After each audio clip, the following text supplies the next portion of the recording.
Hello साथियों, welcome back to my YouTube channel Raas education. जी हाँ, आप रास एजुकेशन ऑफिशियल पे ही लाइब्रेरियन का क्लास देखेंगे। यानी लाइब्रेरियन जो बिहार में वैकेंसी बम्पर वैकेंसी आने वाला है, उसका ऑफिशियल चैनल सिर्फ और सिर्फ रास एजुकेशन है। आप किसी अन्य चैनल पर मूव ना करें, क्योंकि यही है रास सर का ऑफिशियल चैनल रास एजुकेशन। अन्य नाम से भी आपको चैनल मिलेंगे, लेकिन वहां आपको प्रमाणिक कंटेंट नहीं मिलेंगे, इसीलिए फ्रॉड से आप जरूर बचें। और डिस्क्रिप्शन से ही आप लिंक के थ्रू पेड कोर्स को ज्वाइन करेंगे और बेहतरीन क्लास आप सभी के लिए। आज हम लोग क्या पढ़ेंगे, तो एस.आर. रंगनाथन के बारे में हम लोग विस्तार से जानेंगे और जानेंगे उनके 5 लॉ में पहला लॉ। अगर आपको एक ही दिन 5 लॉ पढ़ा देंगे तो काफी कंफ्यूजन होगा। विश्वास कीजिए, लॉ फर्स्ट यानी प्रथम नियम ही इतना विस्तार से आपको पढ़ना है ताकि एक भी क्वेश्चन ना छूटे। और इसके साथ करेंगे हम लोग लगभग 30 प्रश्न आज के टॉपिक से, यानी आपको थ्योरी के साथ टॉपिक वाइज मॉक टेस्ट भी क्लास में ही मिलेगा। आप कमेंट नहीं कर पा रहे हैं तो चैनल को सब्सक्राइब कर लीजिए और कमेंट कीजिए, और आप दिए हुए नंबर पर कॉल करें और जल्दी से व्हाट्सएप ग्रुप को ज्वाइन करें 9525175737। आपको किसी भी प्रकार की जानकारी चाहिए तो आप कॉल कर सकते हैं, या व्यस्त रहने के कारण सिर्फ आप मैसेज व्हाट्सएप पे करें। लाइब्रेरियन की तैयारी के लिए ग्रुप ज्वाइन करना है, आपको ग्रुप में ज्वाइन कर लिया जाएगा। आप व्हाट्सएप ग्रुप पे अपने साथियों को भी जोड़ लें, आप उसमें जोड़ सकते हैं अपने साथियों को। तो चलिए शुरू करते हैं आज का बेहतरीन क्लास। ध्यान दीजिएगा, सबसे पहला क्वेश्चन तो यही पूछा जा सकता है क्या कि डॉक्टर एस.आर. रंगनाथन का पूरा नाम बताइए। तो याद रखना है श्याली राम अमृता रंगनाथन। ध्यान में रखना है आपको, ये नाम श्याली राम अमृता रंगनाथन, ये इनका पूरा नाम है। दूसरी सबसे महत्वपूर्ण जानकारी ये है कि आपको इनका जन्म दिवस याद रखना है। 12 अगस्त जो है यह इनका डॉक्यूमेंट्स में, यानी आपको इनके सर्टिफिकेट में डेट ऑफ बर्थ मिलता है 12 अगस्त, और 12 अगस्त को ही पुस्तकालय दिवस मनाया जाता है। जबकि इसका मुख्य रूप से अगर आप जन्मदिन देखेंगे, जहां पर इनका रियल में डेट होना चाहिए वह 9 अगस्त है। तो आपसे किसी भी तरह का क्वेश्चंस पूछ लिया जाता है, यह बुक में दिया हुआ सोर्स से आपको मैं ये बता पा रहा हूं कि आपको 9 अगस्त मूल रूप से, लेकिन आपको उनके डॉक्यूमेंट्स पे जितने भी डाटा है उनका ऑफिशियल, उनमें 12 अगस्त है। इसीलिए 12 अगस्त को पुस्तकालय दिवस मनाया जाता है। मैंने आपको संपूर्ण जानकारी देने के लिए ये 2 बातें स्पष्ट रूप से आपको बता दिया है, ताकि आपको ऐसा ना लगे कि सर आप तो बोले थे पूरा कंटेंट देंगे, लेकिन आप तो एक इंफॉर्मेशन छोड़ रहे थे। चलिए, जन्मभूमि की अगर बात करें तो याद रखना है मद्रास, और उनकी मृत्यु हो गई थी 27 सितंबर 1972। आप सभी को ये थ्योरी का क्लास आज पहला क्लास मिल रहा है। इसके साथ ही आपको क्वेश्चन सीरीज, जिसमें आपको पॉपुलर 1000 प्रश्न कराएंगे। आज 1 से लेकर 25 का क्लास हो गया है, आप उसे भी जरूर देख लेंगे, जहां पर हमने बताया कि 1992 ईस्वी में इनकी जन्म शताब्दी मनाई गई थी। ध्यान में रखना है, यह भी आपसे क्वेश्चन पूछा गया था। तो ध्यान में रखना है, मृत्यु जो है 27 सितंबर 1972 ईस्वी को। ध्यान में रखना है मृत्यु कहां पर हुआ, तो बंगलौर, जन्मभूमि मद्रास। ध्यान में रखना है यह मूल रूप से भारत के ही निवासी हैं, ध्यान थे, याद रखना है। और इन्होंने कौन कौन सी कृति हासिल किया, तो याद रखिएगा वह एक बहुत ही प्रसिद्ध लेखक हुआ करते थे, शिक्षक थे, और मुख्य रूप से जो आपसे क्वेश्चन एक बार पूछा गया है वह है कि वह एक गणितज्ञ थे। ध्यान में रखना है, लाइब्रेरियन होते हुए वह गणितज्ञ थे, ध्यान में रखना है, यानी लाइब्रेरियन दैट इज पुस्तकालय अध्यक्ष थे, ये ध्यान में आपको रखना है। आपको क्या नोट करना है, ये गणितज्ञ थे, यह ऑप्शन में एक बार पूछा गया है। विभिन्न एग्जाम के प्रीवियस ईयर को एनालिसिस करने के बाद मैं आपको बता पा रहा हूं। देखिएगा, शिक्षा तो इन्होंने बीए एमए क्या है, किससे, गणित से, इसीलिए इनको गणितज्ञ कहा जाता था, है, ध्यान में रखना है। उनको पुरस्कार की बात करें तो आपसे ये क्वेश्चन पूछा जाता है, पद्मश्री का अवार्ड यानी पुरस्कार इनको मिला है, कब मिला है, ध्यान में रखना है, 1957 ईस्वी में। कब, 1957 ईस्वी में इनको पद्मश्री से नवाजा गया। आप देख सकते हैं, ये है हमारे महान पुस्तकालय अध्यक्ष, ध्यान में रखना है। Doctor SR. रंगनाथन साहब ने लगभग 54 पुस्तक लिखे हैं। कितना, लगभग 50 से भी ज्यादा उन्होंने पुस्तक की रचना किया है अपने जीवन काल में। और उसमें से अगर मुख्य रचना की बात करें तो 8 नाम आपको प्रमुखता से ध्यान में रखना है। आप इसका स्क्रीनशॉट जल्दी से ले लीजिए। अब आगे देखते हैं, आपको ये 5 नाम यानी 8 नाम आपको पहले याद कर लेना है। पहला है हमारा ये, आप इसको नोट कर लीजिए ना, आप इसको पढ़ लेंगे, इसमें टाइम बर्बाद करके क्या फायदा। ध्यान में रखना है ये कि इसका ईस्वी पूछा जाता है, यही इसमें सबसे ज्यादा टफ हो जाता है कि कौन सी पुस्तक कब पब्लिश हुआ है। यह आपको ईयर नहीं याद रखना, हाँ ये ईयर आपको ध्यान में रखना है। यह क्वेश्चन हम सुबह भी आपको कराए थे। हेडिंग्स एंड काइंस जो है वह 1955 ईस्वी में प्रकाशित हुआ था, जो कि क्या, तो डॉक्टर रंगनाथन का प्रमुख पुस्तक है, ध्यान में रखना है आप सभी को। तो ये देखिए, आपको हम लिस्ट प्रोवाइड करा दे रहे हैं, आपको अच्छा कंटेंट यहां से मिलेगा। आप यहां से नोट कर लीजिए, ये पहला है और ये प्रकाशन का ईयर दिया हुआ है, जहां पर देखिए ये सबसे पॉपुलर जो आज के क्लास में ये 5 नियम पर हम लोग फर्स्ट लॉ यानी नियम आज पढ़ेंगे।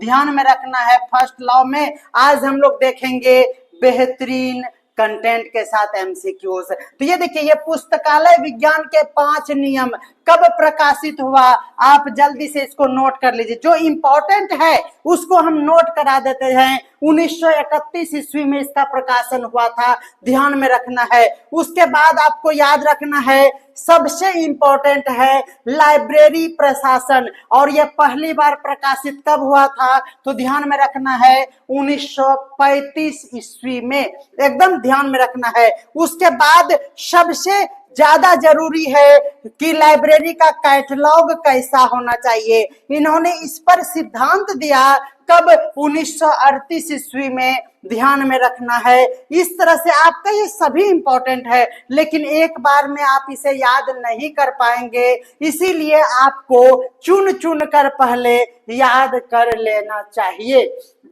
ध्यान में रखिएगा कि वर्गीकरण के बाद आपको यहाँ पर सबसे इंपॉर्टेंट जो दिखने को मिलता है, वर्गीकरण और संचार। ये देखिए, ये काफी इंपॉर्टेंट है और ये 1951 ईस्वी में इसका प्रकाशन हुआ था। उसके बाद आपको ध्यान में रखना है, यह हमने बता दिया, हेडिंग्स एंड कैनन, जो शीर्षक और कैनन 1955 ईस्वी में प्रकाशित हुआ था, यह भी काफी इंपॉर्टेंट है। उसके बाद आपको ये देखिए, दस्तावेजीकरण और इसके पहलू, ये 1963 ईस्वी में प्रकाशित हुआ था। उसके साथ ही उन्होंने जो ये रामानुजन, ध्यान में रखना है, एक व्यक्ति एवं गणितज्ञ, इसकी भी रचना डॉक्टर रंगनाथन स्वामी ने क्या, ध्यान याद रखना है, रंगनाथन ने किया, और इसकी प्रकाशन जो है 1967 ईस्वी में हुआ था। सबसे महत्वपूर्ण, एक लाइब्रेरियन पीछे देखता है,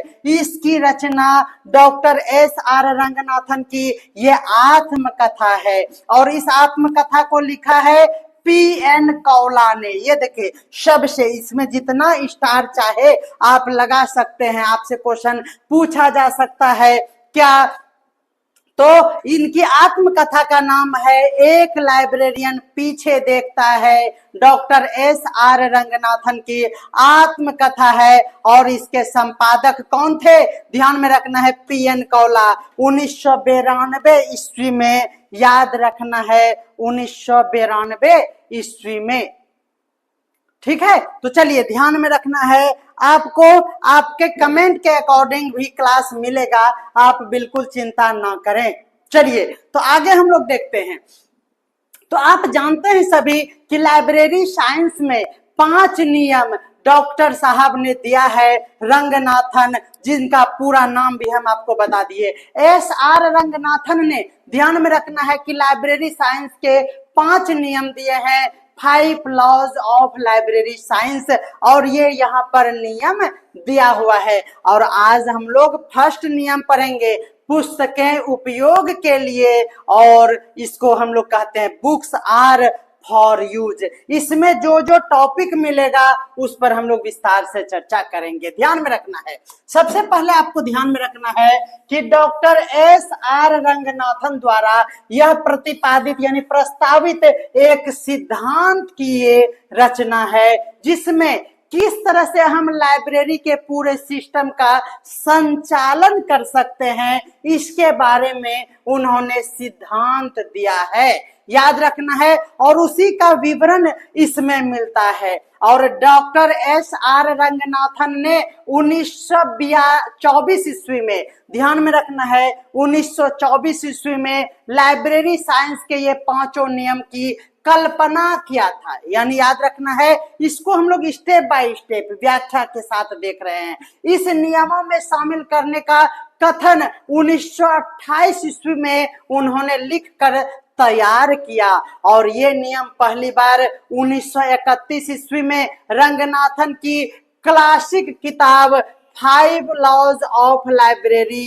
साइंस, यही है 5 लॉज ऑफ लाइब्रेरी साइंस, और इसमें उन्होंने प्रकाशित किया।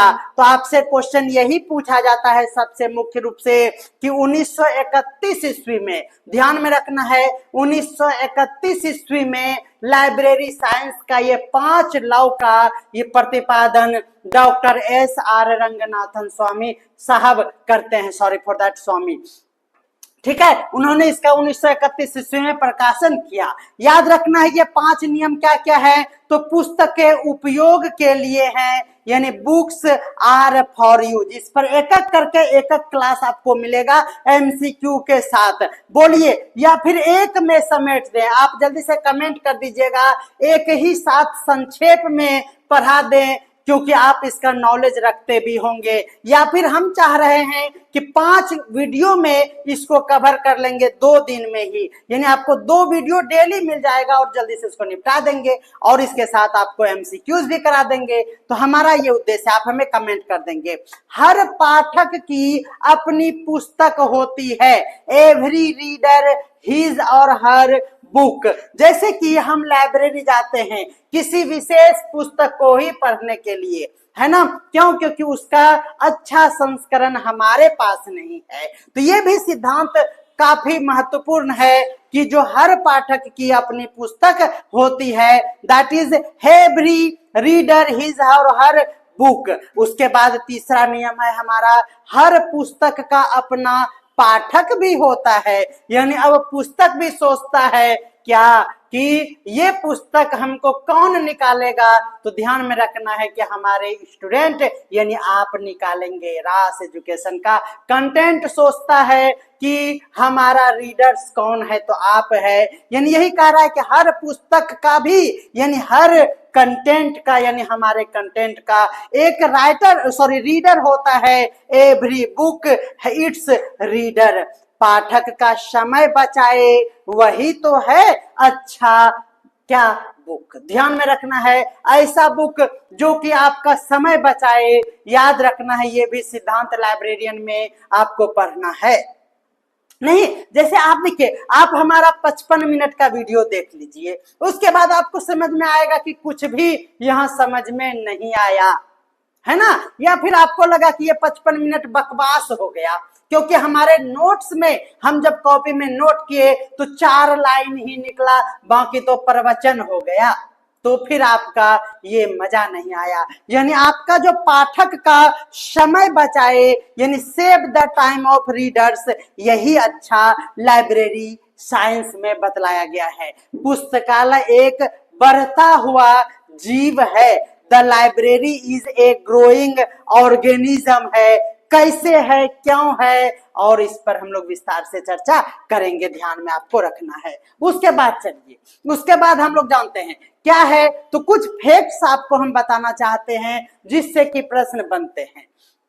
सबसे पहले ये पुस्तकालय विज्ञान, ठीक है, पुस्तकालय सेवा और पुस्तकालय अभ्यास के क्षेत्र में किसी समस्या पर लागू हो जाता है। याद रखना है कि पुस्तकालय के विज्ञान में ये पांचों लॉ एकदम सटीक बैठता है। यही नहीं, पुस्तकालय की जो सेवाएं यानी सर्विसेज है, उस पर भी ये पांचों नियम अच्छे से सेट होता है। यही नहीं, ये कितना पहले लिखा हुआ है, फिर भी जिस समय डिजिटल युग नहीं था उस समय इसे लिखा गया है, फिर भी उस नियम को अभी भी फॉलो करने पर डिजिटल रूप से भी हमें सपोर्ट मिलता है। यही है इनकी महानता, उनके नियम की विशेषता, ध्यान में आपको रखना है। यानी यह पुस्तकालय की सेवाओं पर निर्भर करता है। पुस्तकालय अभ्यास के क्षेत्र में किसी भी समस्या को सॉल्व करने के लिए यह नियम सफिशिएंट है, यह आपको ध्यान में रखना है। उसके बाद ध्यान रखना है, इसके प्रतिपादन से पहले पुस्तकालय विज्ञान के विषय में कोई भी दर्शन नहीं था, इसीलिए हम लोग इनको जनक के रूप में देखते हैं, क्योंकि हर चीज के लिए आपको ध्यान में रखना है कुछ ना कुछ सिद्धांत था, लेकिन पुस्तकालय के लिए इनके पहले कोई सिद्धांत नहीं था। याद रखना है, इसीलिए 5 सिद्धांत नियम लॉ है पुस्तकालय चलाने के लिए लाइब्रेरी साइंस में, ध्यान में रखना है। इन विषयों में पुस्तकालय विज्ञान के विषय को एक वैज्ञानिक दृष्टिकोण प्रदान किया गया, और भले ही एस.आर. रंगनाथन ने डिजिटल युग के आगमन से पहले ही अपनी पुस्तकालय विज्ञान के ये 5 सिद्धांत को प्रतिपादित यानी प्रस्तावित कर दिया है, लेकिन यह आज भी मान्य है और समान रूप से प्रासंगिक है। सबसे बड़ी बात यही है कि यह रूल है अब ऐसा नहीं है कि इरिलेवेंट हो गया है, नहीं, ये रेलिवेंट है, और आज के दौर में भी इसे अपनाने पर काफी लाभ होता है और सभी के द्वारा अपनाया भी जाता है। यही महानता है इस सिद्धांत का। वर्तमान में अगर पुस्तक की बात करें तो पुस्तक का व्यापक संदर्भ अब संसाधन के अर्थ में किया जाना चाहिए, यह उन्होंने कहा। पुस्तक क्या है? एक संसाधन है, रिसोर्स है, रिसोर्स ऑफ नॉलेज कह सकते हैं। ध्यान में आप सभी को रखना है, यह भी आपसे पूछा जा सकता है। तो किसी भी टर्म को आप हल्के में ना लें, क्योंकि यह आपसे निवेदन है, क्योंकि जो हम इग्नोर करते हैं वही एग्जाम में पूछता है। इसीलिए हम वो हर एक बात पर, उस तथ्य पर जोर डालते हैं जहां पर आप स्लिप कर सकते हैं, इग्नोर कर सकते हैं। ध्यान रखिएगा। तो चलिए, आपको पहला नियम यहाँ पर स्पष्ट रूप से समझ में आएगा। पुस्तकें उपयोग के लिए है, बुक्स आर फॉर यूज। ये क्या है?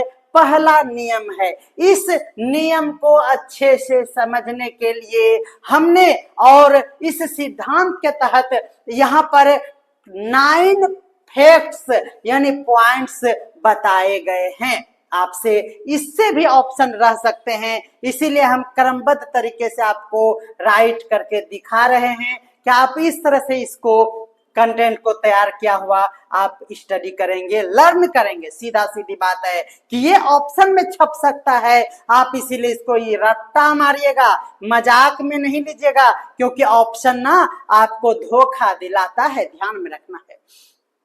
तो डॉक्टर एस आर रंगनाथन के प्रथम सिद्धांत के तहत, जो कि है बुक्स आर फॉर यूज, इसको समझाने के लिए, समझने के लिए उन्होंने 9 पॉइंट में इसकी व्याख्या किया है, जिसमें उन्होंने पहला दिया है ओपन एक्सेस यानी खुली पहुंच, दूसरा उन्होंने दिया लोकेशन, तीसरा उन्होंने दिए लाइब्रेरी का समय, चौथा है लाइब्रेरी का बिल्डिंग और फर्नीचर कैसा होगा, उन्होंने बताया कि बुक का सिलेक्शन पॉलिसी किस तरह से होना चाहिए, लाइब्रेरी का टेक्निक क्या है, तकनीकी व्यवस्था क्या है, उनकी पब्लिसिटी यानी प्रचार प्रसार कैसे होगा, उन्होंने बताया कि लाइब्रेरी के स्टाफ का व्यवहार कैसा होना चाहिए, और उन्हें यह भी बताया कि रेफरेंस सर्विसेज यानी संदर्भ को प्रस्तुत करते हुए ही सर्विसेज प्रोवाइड कराना चाहिए। इन्होंने इन सभी तथ्यों पर विस्तार से समझाया है। आइए हम उसको भी व्याख्या करके आपको समझाने का प्रयास करते हैं। ध्यान में रखिएगा। तो पहला टॉपिक फर्स्ट लॉ जो आपका है उसमें है हमारा क्या, तो खुली पहुंच होनी चाहिए, ओपन एक्सेस होना चाहिए। आखिरकार ये क्या है, इसको भी बारीकी से समझते हैं। देखिए, आपको ये पता है कि लाइब्रेरी में पुस्तक जो होता है वह यूज के लिए होता है, बिल्कुल। और जब तब ज्यादा यूज होगा जब रीडर्स को इसके शेल्फ यानी सेफ में रखा हुआ तक जाने और खुद से ही किताबों को चुनने की आजादी दी जाए। अब देखिए, हम लोग लाइब्रेरी जाते हैं, कुछ बुक उठाना होता है, अगर हम जाकर खुद ही उसको चुन लें उस शेप से, तो ध्यान में रखना है हमें आसानी होगा। अब बैठे हुए हैं और मन कर रहा है कि आगे में ये जो स्टाफ है ना, उनका व्यवहार, जो हमारा लास्ट में पॉइंट भी है स्टाफ का क्या नेचर यानी उसका जो व्यवहार होता है, ये भी उसमें दिया गया है। आपको कैसा लगेगा? क्या उसको टोकना पड़ेगा, चलो आज हम मैथ है आगे में, हम मैथ्स को ही स्टडी कर लेते हैं। इससे क्या होगा, पुस्तकालय का संपूर्ण उद्देश्य जो है वह आपके यूज में नहीं आएगा। यही है पहला लॉ। सही बात है कि नहीं? यानी आपको पुस्तकालय में मूव करने के लिए, यानी इसी के लिए तो आपको यहाँ पर लोकेशन भी देखना होता है, बहुत कुछ है। तो स्पष्ट रूप से समझ में आ गया है। आपको इस तरह से हम व्याख्या करके समझा दिए हैं या कंटेंट में दे दिए हैं कि आपको एक बार पढ़ने से दिमाग में एडजस्ट हो जाएगा। अगर किसी रीडर को मनचाही किताब नहीं मिलती है तो वह दूसरी किताबों का चयन कर सकता है, और यह सुविधा भी होता है कि हमें यह बुक हमने चुन कर लाया और मन नहीं है, फिर उठेंगे, फिर बुक ला लेंगे, फिर जाएंगे, फिर बुक ला लेंगे। तो यह सुविधा होना चाहिए किसी भी लाइब्रेरी में, ध्यान में रखना है। तो यह है हमारा खुली पुस्तक, आपको यही टर्म ऑप्शन में देगा, ध्यान में रखिएगा। अभी क्वेश्चन कराएंगे तो आपको समझ में आ जाएगा। दूसरा है कि लोकेशन इसका अच्छा होना चाहिए। लाइब्रेरी का स्थान बहुत जरूरी है, कहां पर हमारा लाइब्रेरी है। अगर आपको लाइब्रेरी जाने के लिए तैयार होके जींस शर्ट पहन के अगर जाना पड़े तो वो लाइब्रेरी का स्थान बेकार है। क्यों? क्योंकि हमें लगता है कि हम ट्राउजर पहन के पटाख से जाएं और भूख लगे तो झटाक से आके फिर हम पढ़ने के लिए लाइब्रेरी चले जाएं। तो उसका लोकेशन काफी महत्वपूर्ण है। सही है। यानी लाइब्रेरी अगर ये किसी स्कूल या कॉलेज की लाइब्रेरी है तब तो ये ठीक है, इंस्टीट्यूट के बीच में ये स्थित होना चाहिए। और अगर ये पब्लिक लाइब्रेरी है तो शहर के बीचों बीच होना चाहिए ताकि सभी लोग वहां पर आसानी से पहुंच सके। यानी यही क्या है, तो यही है हमारा स्थान, लोकेशन, जहां पर आपको books for R for use में आपको समझाया गया है, ध्यान में रखना है। उम्मीद करते हैं कि आप समझ पा रहे होंगे। उसके बाद लाइब्रेरी के ओपन होने का, क्लोज होने का समय भी काफी महत्वपूर्ण है, इसलिए ध्यान में रखना है आपको क्या कि लाइब्रेरी का समय एकदम खुला रखना चाहिए। यानी आपको ऐसा लगे कि लाइब्रेरी है अगर, तो अगर 24/7 है तो द बेस्ट है। क्यों? क्योंकि ध्यान में रखना है रीडर्स की सुविधा के अनुसार ही ऐसा होना चाहिए। अधिक समय तक खुला रखना ही किताबों के उपयोग को और भी बढ़ावा देगा। तो ध्यान में रखना है कि लाइब्रेरी का समय भी क्या होना चाहिए, ज्यादा से ज्यादा, और शिफ्ट वाइज होना चाहिए, अरेंजमेंट तरीके से होना चाहिए। आज हमारे लोकेलिटी में लाइब्रेरी का ट्रेंड काफी बढ़ गया है। हम लोग जिस समय पढ़ा करते थे उस समय एक लाइब्रेरी हुआ करता था या फिर कॉलेज में जाके पढ़ना पड़ता था। अभी जिस तरह से लॉज है उस तरह से लाइब्रेरी भी है। तो याद रखना है, लाइब्रेरी साइंस अगर आप पढ़े हुए हैं तो आपके लिए सुनहरा अवसर है कि आप गवर्नमेंट का पुस्तकालय अध्यक्ष जल्दी से बन जाइए। ठीक है, चलिए उसके बाद लाइब्रेरी का बिल्डिंग और उसके फर्नीचर पर भी विशेष ध्यान देना चाहिए।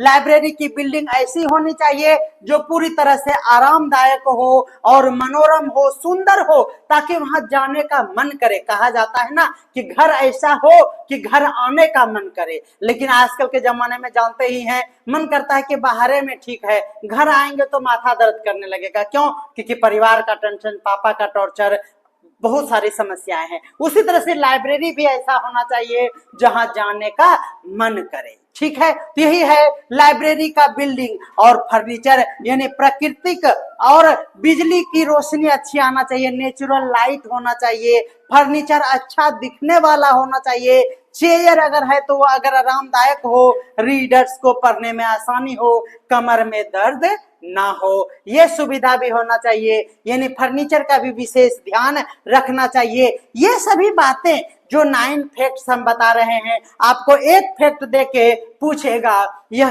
किस लॉ से है, तो यहां पर टफ हो जाएगा जब इस तरह के कंटेंट आपको क्वेश्चन बनाकर पूछ लिए जाएंगे। तो ध्यान में रखना है, ये दे के आपसे पूछेगा यह किस रूल के तहत ये समझाया गया है, कहा गया है, व्याख्या किया गया है, तो आप गड़बड़ा सकते हैं। ऐसी किताबें खरीदी जानी चाहिए, यानी बुक सिलेक्शन पॉलिसी भी लाइब्रेरी का अलग होना चाहिए। ध्यान में रखना है। अगर आप कमेंट, लाइव तो हमारे साथ बहुत सारे स्टूडेंट जुड़े हुए हैं, अगर आप कमेंट नहीं कर पा रहे हैं तो चैनल को सब्सक्राइब कीजिए। चैनल को सब्सक्राइब करेंगे तो कमेंट बॉक्स इनेबल होगा। आपको कोई डिमांड चाहिए, आपको कोई कंफ्यूजन हो रहा है तो जल्दी से कमेंट करें। अगर आपको कंटेंट अच्छा लग रहा है तो एक बार आप थम्स अप करें, प्रशंसा करेंगे तो हमारा भी हौसला बुलंद होगा। ध्यान में रखना है। तो ऐसी किताबें खरीदी जानी चाहिए जो रीडर्स की जरूरतों के अनुसार हो। किताबें बेहतरीन होनी चाहिए, दिलचस्प होनी चाहिए और ऐसी होनी चाहिए जो पढ़ने में आनंद दे। ध्यान में रखना है, आनंद किससे बात समझ में आता है कि ऐसा आनंद नहीं जो आपके जिंदगी को क्या कर दे, बर्बाद कर दे। आपका रिलेवेंट भी होना चाहिए। तो याद रखना है कि लाइब्रेरी का टेक्निक, यानी लाइब्रेरी की तकनीकें भी अच्छा होना चाहिए। किताबों का सही तरीके से कैटलॉगिंग होना चाहिए, है ना। याद रखना है उसमें क्लासिफिकेशन की व्यवस्था होनी चाहिए ताकि रीडर्स को किताब ढूंढते ढूंढते 10 मिनट में उसका मूड का दहीवारा न हो जाए। ध्यान में रखना है इस तरह से उसका अरेंजमेंट भी होना चाहिए, जिसको हम लोग तकनीकी बोलते हैं। उसके बाद आपको ध्यान में रखना है, सबसे मोस्ट इंपॉर्टेंट है, 7 नंबर पे पॉइंट है क्या, तो पब्लिसिटी। ध्यान में रखना है, पब्लिसिटी, प्रचार प्रसार, लाइब्रेरी की किताबों का प्रचार प्रसार किया जाना चाहिए। जैसे कि लाइब्रेरी में कुछ न्यू बुक आया है या फिर किसी बुक का बार बार यूज नहीं हो पा रहा है, कोने में पड़ा हुआ है बुक, तो लाइब्रेरियन को चाहिए क्या कि उस बुक का कवर पेज का प्रिंट करा लीजिए और एक नोटिस बोर्ड जैसा अगर है आपके लाइब्रेरी में तो वहां पर उसको स्टिच करिए ताकि लोग देखें। आप उसमें लिखिए उसकी विशेषता को, तब आप शो करेंगे तो बच्चों के मन में जिज्ञासा होगा, रीडर्स के मन में जिज्ञासा उत्पन्न होगी कि चलो आज इस बुक को हम निकाल कर स्टडी करते हैं। तो ध्यान में रखना है, इसीलिए सर्विसेज हर एक पहलू जो आप फील करते हैं ना वही तो आपके ऑप्शन में रहेगा। इसीलिए आप जितना चिंतन करेंगे उतना ही तैयारी आपकी बेहतर होती जाएगी। ध्यान में रखना है। इसका मतलब यह हुआ कि आपको किताबों के लिस्ट बनाकर उसको किस तरह से, तो ये 2 टर्म आप ध्यान में रखिएगा, CAS यानी करेंट अवेयरनेस सर्विसेज और SDI यानी सेलेक्टिव डिसमिनेशन ऑफ इंफॉर्मेशन के टेक्निक को यूज करना चाहिए। पब्लिसिटी में आपसे क्वेश्चन भी पूछे जाते हैं, तो हम चाहेंगे इसे भी विस्तार से समझा दे। समझाए या नहीं, जल्दी से बताइए, कमेंट भरपूर कीजिए, कमेंट में एकदम मेरा बड़ाई कीजिए अच्छा से ताकि हमको भी आनंद आए पढ़ाने में। चलिए, तो आपको CAS और SDI को भी अच्छे से समझा देते हैं उदाहरण के साथ।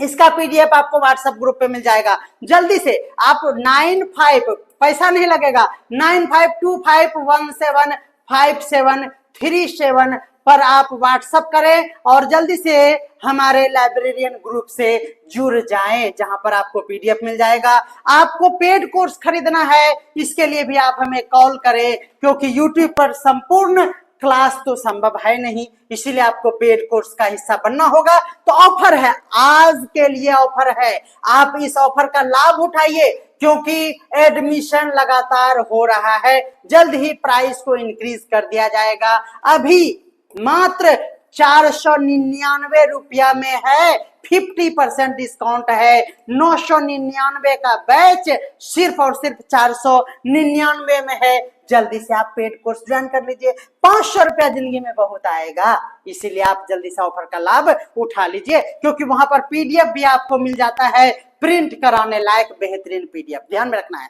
तो CSA यानी करंट अवेयरनेस सर्विसेज, नवीनतम जानकारी सेवा, यानी नवीनतम अवेयरनेस मतलब जानकारी, सर्विसेज मतलब सेवा। CSA का फुल फॉर्म भी आपसे पूछा जा सकता है, ध्यान में रखना है। तो CSA क्या है? यह एक लाइब्रेरी का सर्विस है, ध्यान में रखना है, जिसके जरिए पाठकों को नई नई किताबों, उनके लेखों, रिपोर्ट्स, मैगजीन और रिसर्च पेपर आदि की जानकारी समय समय पर दी जाती है, ताकि अप टू डेट लोग रह सके।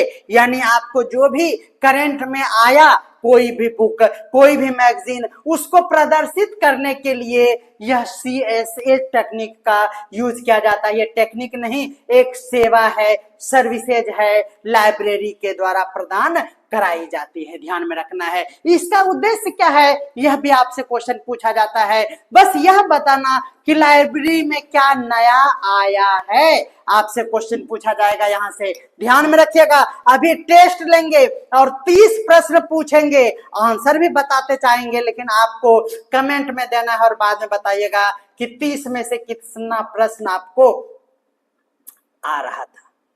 ठीक है, चलिए। तो याद रखना है कि जैसे कि कोई नई किताबें, नई पत्रिकाएं, नवीनतम जर्नल अगर आता है, जर्नल, तो वो सभी आर्टिकल्स से शो करते हैं ये सर्विस प्रोवाइड करा के। यानी आपको उदाहरण के लिए कोई नई पुस्तकों की सूची बनाकर आप सभी को व्हाट्सएप कर दीजिए, यह क्या हुआ? CSA हुआ। बोलो, कोई दिक्कत है? CAS हुआ, सॉरी फॉर दैट, CAS हुआ। यानी ईमेल या नोटिस बोर्ड पर नई पत्रिकाओं को प्राप्त हुआ अपडेट को भी आप छाप दीजिए। मैगजीन या फिर कोई भी जर्नल्स का कवर पेज को वहां पर आप प्रदर्शित कर लीजिए। यह सभी क्या हो गया? हमारा CAS के अंतर्गत आता है। और दूसरा टर्म जो बहुत इंपॉर्टेंट है वह क्या है? तो ध्यान में रखना है SDI। क्या याद रखना है? SDI यानी सेलेक्टिव, याद रखना है डिसेमिनेशन ऑफ इंफॉर्मेशन, सूचनाओं का चयनात्मक प्रसार। यानी अगर आप SDI एक व्यक्तिगत और लक्षित सेवा है, जैसे हम जान रहे हैं कि आप जो हमारे फलना सिंह हैं वो लाइब्रेरियन का तैयारी करते हैं, तो हमको पता है, तो हम आपको मैसेज में आपको हेडमास्टर का कोर्स का लिंक नहीं भेजेंगे। आपको भेजेंगे क्या? नहीं। तो ये क्या हुआ? ये SDI के अंतर्गत आएगा, जहां पर हमको पता है कि हमारा ऑडियंस जो है वह सेलेक्टिव है, उसको किस चीज की जरूरत है, इसके तहत हम लोग SDI का यूज करेंगे, याद रखना है। ये विशेष यूजर के लिए याद रखना है इंटरेस्टेड, और उसकी विशेषताओं को हम जानते हैं कि वह किस टाइप का कैंडिडेट है, किस तरह का रीडर्स है, याद रखना है। इसमें उद्देश्य की बात करें तो उसी विषय की उनको जानकारी देना है जो उनकी रुचि में होता है, रिसर्च कर रहा होता है, इसकी जानकारी हमें प्राप्त होती है। याद रखना है लाइब्रेरी पहले रीडर्स की जानकारी और जरूरतों को समझती है, यानी उनका यूजर प्रोफाइल बनाकर वो रखेगा। जैसे ही उस विषय पर कुछ नया अपडेट मिलेगा, लाइब्रेरी सीधे उस रीडर को सूचना भेज देगा, और ये कहलाएगा SDI मेथड। ध्यान में रखना है सर्विस।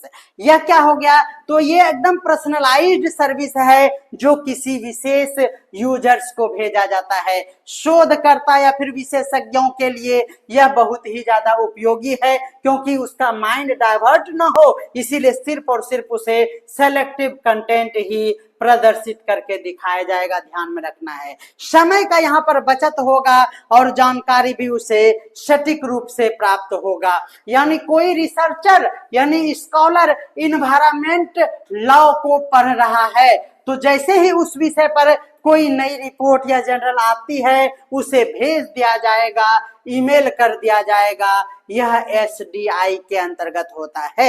यानी हम लोग अब संक्षेप में देख लेंगे क्या है हमारा विशेषता सीएएस और एसडीआई का। जानकारी का प्रकार यह सामान्य सभी यूजर के लिए होता है सीएएस, जबकि एसडीआई विशेष और चयनित यूजर्स के लिए होता है। इसमें सेवा का उद्देश्य नवीनतम चीजों की जानकारी का प्रसारण है, जबकि यूजर्स के इंटरेस्ट के अनुसार नई जानकारी को देना एसडीआई के अंतर्गत आता है।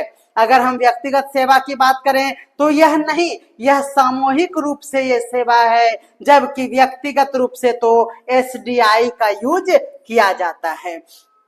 उदाहरण के लिए अगर आपको कोई नया बुक लिस्ट आया है, कोई नई अराइवल्स नोटिफिकेशन है, तो वह सीएएस के तहत दिया जाएगा, जबकि किसी स्पेशल सब्जेक्ट पर रिसर्च का अलर्ट टाइप का कुछ है तो आप इसको एसडीआई के अंतर्गत भेजिएगा। ध्यान में रखना है। तो ये बीच में आया हुआ टर्म था, उसको हमने एक्सप्लेन किया। अब हम लोग 7वें के बाद 8वें नंबर पर जाते हैं, लाइब्रेरी का स्टाफ। तो हमने अभी समझा दिया एकदम विस्तार से कि लाइब्रेरी का व्यवहार कैसा होना चाहिए, उसके लिए क्या क्या रूल्स रेगुलेशंस हैं। ध्यान में रखना है, वह विनम्र होगा, सहायक होगा और खुशनुमा मिजाज का होना चाहिए। कुछ रीडर्स शर्मीले होते हैं और लाइब्रेरी के सिस्टम को नहीं जानते हैं, तो ऐसे में स्टाफ उनकी मदद करेगा और आसानी से किताब पा सके, इसका वो पूरा ख्याल रखेगा। ध्यान में आपको रखना है। तो याद रखना है, उसके साथ ही 9वां नंबर हमारा लास्ट में एक पॉइंट आता है, वह है रेफरेंस सर्विसेज। यह क्या है? तो यह सेवा राइट रीडर को राइट बुक से राइट टाइम पर जोड़ने में काम करती है। विशेष जानकारी सही रीडर्स को सही बुक से सही टाइम पर उसे प्रदान करा दे, यही है हमारा अगला और अंतिम पॉइंट, जिसको कहते हैं रेफरेंस सर्विसेज। ध्यान में रखना है, आपसे यह क्वेश्चन पूछा गया था। अगर रेफरेंस लाइब्रेरियन यूजर्स की मदद कर रहे हैं तो लाइब्रेरी की किताबों का सही और ज्यादा इस्तेमाल हो पाएगा। याद रखना है आपसे।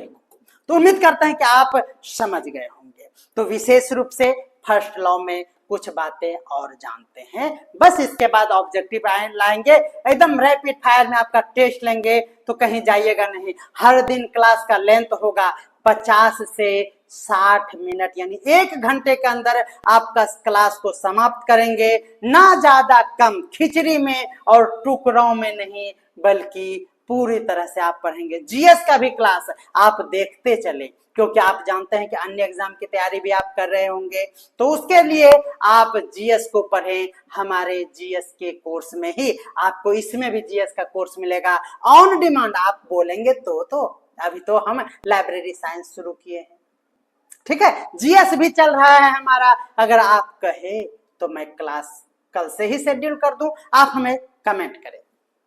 याद रखना है, एक किताब लेखक का प्राथमिक उद्देश्य क्या होना चाहिए, इसमें निहित विचार को संप्रेषित किया जाए। इसलिए पहला नियम वास्तव में मांग क्या करता है, यह सुनिश्चित करने के लिए कि सभी प्रयास किए जाने चाहिए कि पुस्तकालयों में रखी हुई पुस्तक का उपयोग किया जाए, क्योंकि उसके उपयोग के लिए ही उसे बनाया गया है। यानी सीधा सीधी बात है कि बुक रखे रखे रो रहा है और वह चाहता है कि हमारा यूज हो। यही है पहला लॉ, ठीक है। पहला नियम पुस्तकों के उपयोग के लिए है, उसके भंडारण के बजाय उसके उपयोग पर जोर देना चाहिए। यह नहीं कि एकदम चक चक बुक रहना चाहिए, कवर एकदम झकास होना चाहिए। कोई बच्चा अगर उसको 4 बार निकाला तो डांट बड़ा रखो वहां पे, खराब हो जाएगा बुक, ऐसा नहीं होना चाहिए। यही है पहला। पुस्तकालय विज्ञान का पहला नियम पुस्तकों के उपयोग के लिए है। इसका अर्थ आप समझ चुके हैं कि पुस्तकालय में पुस्तकों को उपयोगकर्ता से दूर नहीं रहना चाहिए। पहला नियम पुस्तकालय की सेवा का आधार बनता है, ध्यान में रखना है। और डॉक्टर रंगनाथन ने कहा क्या कि सामग्रियों तक उपयोगकर्ता की पहुंच के बिना इन वस्तुओं का बहुत ही कम मूल्य बचता है। और उपयोग पर जोर देकर डॉक्टर रंगनाथन ने क्षेत्र का ध्यान पहुंच से संबंधित मुख्य मुद्दों पर केंद्रित किया और विद्यालय का स्थान, ऋण नीतियां, संचालन की घंटे और दिन के साथ ही स्टाफिंग की गुणवत्ता और पुस्तकालय में फर्नीचर, उनके तापमान का नियंत्रण करना, प्रकाश की व्यवस्था, ये सारे 9 मुद्दों पर उन्होंने विशेष फोकस किया। पहला नियम ये जो है इसको अपने लेख पुस्तकालय विज्ञान और वैज्ञानिक विधि में भी उन्होंने इसको तुच्छ सत्यवाद कहा है।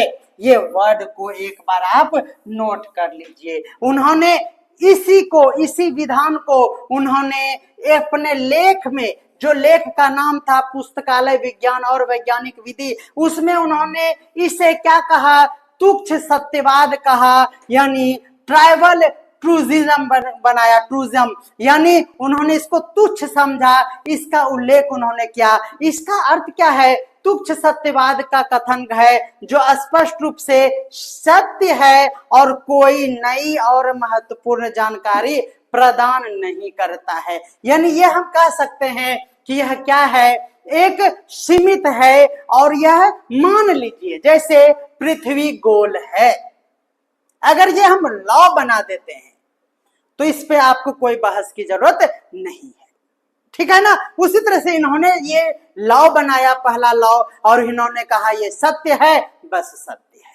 चलिए उसके बाद ध्यान में रखना है, यह एक ऐसा कथन है जिसे बिना किसी प्रमाण और स्पष्टीकरण की आवश्यकता के साथ सत्य मान लिया गया। इसी को बोलते हैं ट्राइबल ट्रूथिज्म। याद रखना है आपको। पुस्तकालय विज्ञान में प्रथम नियम जो है इसको कभी कभी एक तुच्छ सत्य के रूप में संदर्भित किया गया है, क्योंकि यह एक सार्वभौमिक रूप से समझी जाने वाली अवधारणा है। इसी प्रकार जिस तरह से भौतिकी में न्यूटन के प्रथम गति का नियम को हम लोग मानते हैं। आपसे क्वेश्चन पूछा गया था कि प्रथम लॉ को किससे कंपेयर किया गया है, तुलना, तो न्यूटन के प्रथम नियम। जिस तरह से उस समय इस नियम को कहा गया है, सेम उसी प्रकार से इसे भी सत्य सर्वदा सत्य माना जाता है। ये ध्यान में आपको रखना है, ठीक है। तो पहला नियम किताबों को उपयोग के लिए यह एक तुच्छ सत्य है। और आज उसी पैटर्न पर हर पाठक की अपनी पुस्तकें होती है। एवरी रीडर्स हिज और हर बुक। याद रखना है, इस पर आज हम लोग विस्तार से चर्चा करेंगे। इससे पहले आप सभी के लिए पेड कोर्स आ चुका है। जी हाँ, इनरोलमेंट भी हो रहा है काफी तेजी से, उसमें स्टूडेंट जुड़ रहे हैं। आप भी अपना मौका नहीं गवाइए। और आपको यह ऑफर प्राइस में मिलता है मात्र 499। ये लिमिटेड ऑफर है। जैसे ही हमारा लिमिट खत्म होगा यह 699 का हो जाएगा। जी हाँ, 699 में आपको पुनः ये मिलने लगेगा। अभी ऑफर प्राइस है 699। पे ना करना चाहते हैं तो आज ही जुड़े 499 वाले इस बैच में, जहां पर आपको सब्जेक्ट 1 के रूप में मिलता है लाइब्रेरी साइंस का बेहतरीन कलेक्शन, जहां पर 2 तरह से आपको लाइब्रेरी साइंस के 5 या फिर हमने जो बनाया है 7 यूनिट उसकी तैयारी कराई जाएगी, जिसमें आपको 1 लाइनर सीरीज में लाइन बाय लाइन क्वेश्चन लिख कर पढ़ाया जाएगा। और दूसरा थ्योरी सेक्शन जो इस टाइप का क्लास होगा, आज के क्लास में जिस तरह से हम लोग पढ़ाई करेंगे। उसके साथ ही आपको सब्जेक्ट 2 के रूप में जीएस पढ़ना है। जनरल स्टडीज में टोटल 8 सब्जेक्ट होता है, मिला जुला कर आप लोगों को 30 से 40 प्रश्न पूछे जाएंगे, ऐसा सिलेबस का अनुमान है। उसके साथ ही आपको अलग से कंप्यूटर पढ़ाया जाएगा, क्योंकि लाइब्रेरी साइंस में भी आपको कंप्यूटर पढ़ना है, आईसीटी पढ़ना है, याद रखना है, इसीलिए आपको अलग से कक्षाएं मिलता है। डेली 3 घंटे का क्लास आपको एप्लीकेशन पर मिलता है। तो डिस्क्रिप्शन में दिए हुए लिंक के थ्रू आप आज ही डाउनलोड करें एप्लीकेशन को और पेड कोर्स का हिस्सा बने। तो इस जानकारी के साथ हम आगे बढ़ते हैं। आपको फोन करना है इस नंबर पर, नंबर है हमारा, ध्यान रखिएगा, यह ऑफिशियल नंबर है, नोट कर लीजिए, 9525175737। ये रास एजुकेशन का ऑफिशियल नंबर है। किसी अन्य नंबर के चक्कर में आप ना रहें और आप इस पर लिखेंगे कि आपको लाइब्रेरी साइंस पढ़ना है या फिर लाइब्रेरियन की बहाली के लिए आपको कोर्स लेना है, आप मैसेज करें, आपको हम व्हाट्सएप ग्रुप से जोड़ लेंगे। आप लोगों के लिए मेल और फीमेल के लिए अलग अलग से व्हाट्सएप ग्रुप है, इसीलिए आपको चिंता करने की कोई जरूरत नहीं है। तो चलिए हम लोग दूसरे नियम पर अब आते हैं। क्या है हमारा दूसरा नियम? दूसरा नियम कहता है हर व्यक्ति, ध्यान से समझिएगा, हर व्यक्ति की अपनी पुस्तक होती है। एवरी रीडर्स हिज और हर बुक। ध्यान में रखना है ये क्या है, आपको इसको विस्तार से समझ में आता होगा, टेंशन नहीं है, क्योंकि आपने पढ़ रखा है बहुत कुछ। ध्यान में रखना है कि जैसे हम लाइब्रेरी जाते हैं तो हम, क्योंकि प्रतियोगिता दर्पण, सपोज कर लेते हैं कि हम प्रतियोगिता दर्पण हर मंथ का नहीं खरीद पाते हैं, क्योंकि जब हम खरीदते हैं तो उसे पूरा पढ़ नहीं पाते हैं और दूसरे मंथ का फिर आ जाता है, तो हमारे ऊपर आर्थिक दबाव पड़ता है। तो हम लाइब्रेरी सिर्फ इसीलिए जाते हैं रेगुलर वे में 2 घंटे के लिए कि हम वहां पर प्रतियोगिता दर्पण निकालेंगे और पढ़ेंगे। बिल्कुल। तो ये क्या है? तो ये है हमारा कि हर व्यक्ति यानी रीडर्स का अपना एक पुस्तक होता है। एवरी रीडर्स हिज और हर बुक, यह इसी तथ्य को साबित करता है। अब उस बुक के लिए लाइब्रेरी में क्या व्यवस्थाएं होनी चाहिए, लाइब्रेरियन का क्या व्यवहार होना चाहिए, वहां के कर्मचारियों का क्या व्यवहार और रिएक्शन होना चाहिए, वहां पर उसका अरेंजमेंट शेप में कैसा होना चाहिए, इन सभी को इस सिद्धांत में स्पष्ट रूप से समझाया गया। ये तो एक छोटी सी मैगजीन की हमने उदाहरण लेकर बताया, लेकिन जब किसी एक कोर्स को पढ़ने के लिए हम लाइब्रेरी जाते हैं तो उस कोर्स में आपको बहुत सारे किताबों को एक साथ आपको चाहते हैं कि वो आपको मिल जाए उस लाइब्रेरी में, तो इसके लिए सरकार के द्वारा भी वहां पर व्यवस्थाएं कराई जाती है, बुक को उपलब्ध कराए जाते हैं। महंगे महंगे बुकों को वहां पर उपलब्ध कराना सरकार की भी वित्तीय जिम्मेदारी है। इसको भी हम लोग इसी थ्योरी में चर्चा करेंगे और आपको बताएंगे कि इस थ्योरी में कहां तक हम लोगों को सीमित रहना है, क्योंकि अगर हम इसको पूरी तरीके से अगर पढ़ना चाहें तो बहुत कुछ अनर्गल चीजें हम लोग पढ़ लेंगे, इससे दिक्कत हो सकती है। तो चलिए यहां पर हम लोग देखते हैं तथ्यों को। देखिए, पुस्तकालय अध्यक्षों को संरक्षकों के एक विस्तृत समूह की सेवा करनी है। यानी पुस्तकालय अध्यक्ष का ये पहला कर्तव्य है कि उनके समक्ष जितने भी रीडर्स है सभी का सेवा करना है, सभी को, एक भी कैंडिडेट यानी एक भी रीडर्स छूट ना जाए। सबसे पहले तो लाइब्रेरियन साहब को यानी पुस्तकालय अध्यक्ष को इसकी निगरानी, इसकी समीक्षा करनी चाहिए कि संरक्षकों के एक विस्तृत समूह को सर्विस प्रोवाइड कराया जाए, विभिन्न प्रकार की आवश्यकताओं के अनुसार साहित्य प्राप्त करना तथा पूर्वाग्रह से बचना है। यह निर्णय नहीं लेना है कि विशिष्ट संरक्षक क्या पढ़ना पसंद करता है। इस लाइन में बहुत सारी बातें छिपी हुई है। देखिए, अगर हम लाइब्रेरियन हैं या फिर आप लाइब्रेरियन बनना चाह रहे हैं और आप तैयारी कर रहे हैं, तो आपका पहला ये उद्देश्य होना चाहिए, आपका ये सबसे पहले माइंड सेट होना चाहिए क्या, कि आप पूर्वाग्रह से ग्रसित ना हो। ये पूर्वाग्रह क्या होता है तो ध्यान में रखना है, जैसे हम सोचते हैं कि करेंट अफेयर्स की तैयारी करना है, ठीक है, हम लाइब्रेरी अध्यक्ष हैं, हमें लगता है कि प्रतियोगिता दर्पण ही सफिशिएंट बुक है, और इसकी उपलब्धता हमने लाइब्रेरी में करा दिया।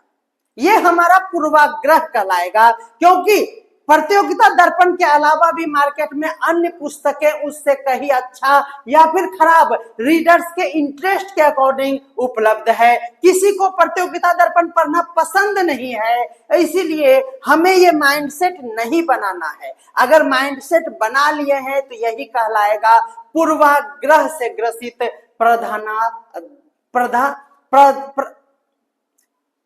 लाइब्रेरियन यानी पुस्तकालय अध्यक्ष का ये थॉट, इसको पूर्वाग्रह कहेंगे हम लोग। कोई दिक्कत है? तो ये कह रहा है कि लाइब्रेरियन को चाहिए कि वह किसी भी निर्णय को खुद ही ना ले यानी डिसाइड ना कर ले, और वह पूर्वाग्रह से बचे। ये ऑप्शन आपको आपके एग्जाम में रह सकता है, ध्यान में रखना है। पुस्तकालय अध्यक्षों को इस बात का सम्मान करना चाहिए कि हर कोई अलग है ना। आप कंपटीशन बैंकिंग का ही तैयारी कर रहे हैं, आपको बैंकिंग का एक पर्टिकुलर बुक पसंद है, लेकिन किसी अन्य रीडर को उसके लिए जो सबसे अच्छा बुक है लेकिन उसको वो पसंद नहीं है, वो अन्य पुस्तकों को पढ़ना चाहता है। इसीलिए पूर्वाग्रह से तो बचना सबसे पहला जरूरी है, और यह सम्मान करना चाहिए कि हर कोई अलग अलग है और उसकी अलग अलग उनकी पसंद है। इसीलिए पुस्तकों के बारे में भी अलग अलग पसंद के अकॉर्डिंग आपको पुस्तक उपलब्ध कराना ही लाइब्रेरियन का सबसे पहला कर्तव्य है। इसी को सिद्धांत 2 यानी लॉ 2 में बताया गया है। यह बातें ध्यान में रखना है। पुस्तकालय विज्ञान के 5 नियमों के प्रकाशन के बाद संभावित पाठकों के विशिष्ट समूह बनाए गए। ध्यान में रखना है कि लाइब्रेरियन का जो अलग अलग विशिष्ट समूह होता है, लाइब्रेरी में रीडर्स का जो समूह होता है, उस पर डॉक्टर रंगनाथन साहब ने अपनी विस्तार से पॉइंट बनाकर समझाने का प्रयास उन्होंने किया है। इस समूह में सबसे पहले उन्होंने कहा कि जो शारीरिक रूप से विकलांग हैं रीडर्स, उनके लिए एक विशेष व्यवस्था होनी चाहिए हमारे लाइब्रेरी में। तो बिल्कुल ये सही जवाब है कि उनके लिए यानी शारीरिक रूप से विकलांगों का एक समूह हमारे रीडर के रूप में आ सकते हैं। पहला ये काम उन्होंने किया। उसके बाद उन्होंने सोचा कि कुछ तो कारीगर्स भी होंगे जो कि अन्य पुस्तकों को वो पढ़ना चाहेंगे। तो दूसरा पॉइंट ध्यान में रखना है, कारीगर्स होंगे, उसके साथ नव साक्षर वयस्क होंगे। नव साक्षर वयस्क कहने का मतलब यह हुआ कि उम्र दराज के लोग यानी 40, 45, 50, 60 के लोग भी लाइब्रेरी में आके मैगजीन पढ़ना पसंद करते हैं, कोई नॉवल पढ़ना पसंद करते हैं, कोई न्यूज़पेपर पढ़ने के लिए लाइब्रेरी आ सकता है। इसीलिए लाइब्रेरियन को उनके भी उम्र के लोगों के लिए वहां पर समूह में व्यवस्था होनी चाहिए। उसके साथ ही बौद्धिक रूप से विकलांगों के लिए भी वहां पर विशेष व्यवस्थाएं होनी चाहिए। कामकाजी वर्ग के व्यक्तियों के साथ साथ अगर किसी विशिष्ट रुचि वाले व्यक्ति भी है तो उनको भी अलग से कुछ न कुछ व्यवस्थाएं होनी चाहिए, जिन्हें दूसरे नियम के अनुप्रयोग के माध्यम से सेवा दी जाएगी। यानी ये हमने जो 6 पॉइंट आपको बताया, इसके तहत ध्यान में रखना है कि लाइब्रेरियन साहब को, पुस्तकालय अध्यक्ष महोदय को क्या करना चाहिए, इनके समूह को ध्यान में रखकर पूरे लाइब्रेरी में बुक का अरेंजमेंट करवाना चाहिए। यह बातें आपको ध्यान में रखना है। इस तरह से हमने जाना ओवरव्यू की ये हमारा दूसरा जो लॉ है, इसमें क्या कहा गया है। यह सिद्धांत केवल पुस्तकों को पाठक तक पहुंचाने की बात नहीं करता है। पुस्तकों को पाठक तक पहुंचाने के लिए पहला नियम दिया गया था, ध्यान में रखना है। अब यहाँ पर इसके माध्यम से और भी बातें स्पष्ट करेंगे, जो बातें हमने अभी जस्ट आपको बताया। ध्यान में रखना है, पुस्तकालय सेवा का केंद्र पाठक होता है। पुस्तकालय सेवा में केंद्र में क्या रखना है, तो पाठक को रखना है। यह बातें आपको ध्यान में रखना है। न केवल पुस्तक ही उनके निगरानी में रहे। आप पुस्तक करोड़ों रुपया का लगा लिए हैं और रीडर्स आते हैं और उनके मनपसंद का बुक नहीं मिलता है तो कोई फायदा नहीं है लाइब्रेरी का। इसलिए ध्यान में रखना है कि अगर लाइब्रेरी है तो आपको रीडर्स भी वहां पर आना चाहिए, पाठक का भी वहां पर होना चाहिए जमावड़ा। इसके लिए ध्यान में रखना है कि आपका पुस्तकालय पाठक केंद्रित हो, पुस्तक केंद्रित बाद में होगा। सभी आयु के वर्ग के लिए ध्यान में रखना है, सभी वर्गों के लिए, सभी भाषा के व्यक्ति के लिए, संस्कृति को मानने के साथ साथ किसी भी पृष्ठभूमि से वो आते हैं, उनके लिए उस लाइब्रेरी में व्यवस्था होना जरूरी है। किसी एक प्रकार की सामग्री सभी के लिए उपयोगी नहीं हो सकता है और ऐसा पूर्वाग्रह से प्रधान पुस्तकालय अध्यक्ष को नहीं पूर्वाग्रहित तो होना चाहिए। यह बातें सेकंड लॉ में कहा गया है। पुस्तकालय का संग्रह इतना विविध होना चाहिए, अलग अलग तरीके का होना चाहिए कि वह सभी प्रकार के रीडर्स यानी पाठकों की आवश्यकताओं को पूरा कर दे। यह बातें पूरी तरह से लाइब्रेरी में लागू होना चाहिए। पाठकों को यह सिखाया जाना चाहिए, याद रखना है, पाठकों को यह सिखाया जाना चाहिए कि वे पुस्तकालय की सही तरीके से उपयोग कैसे करें।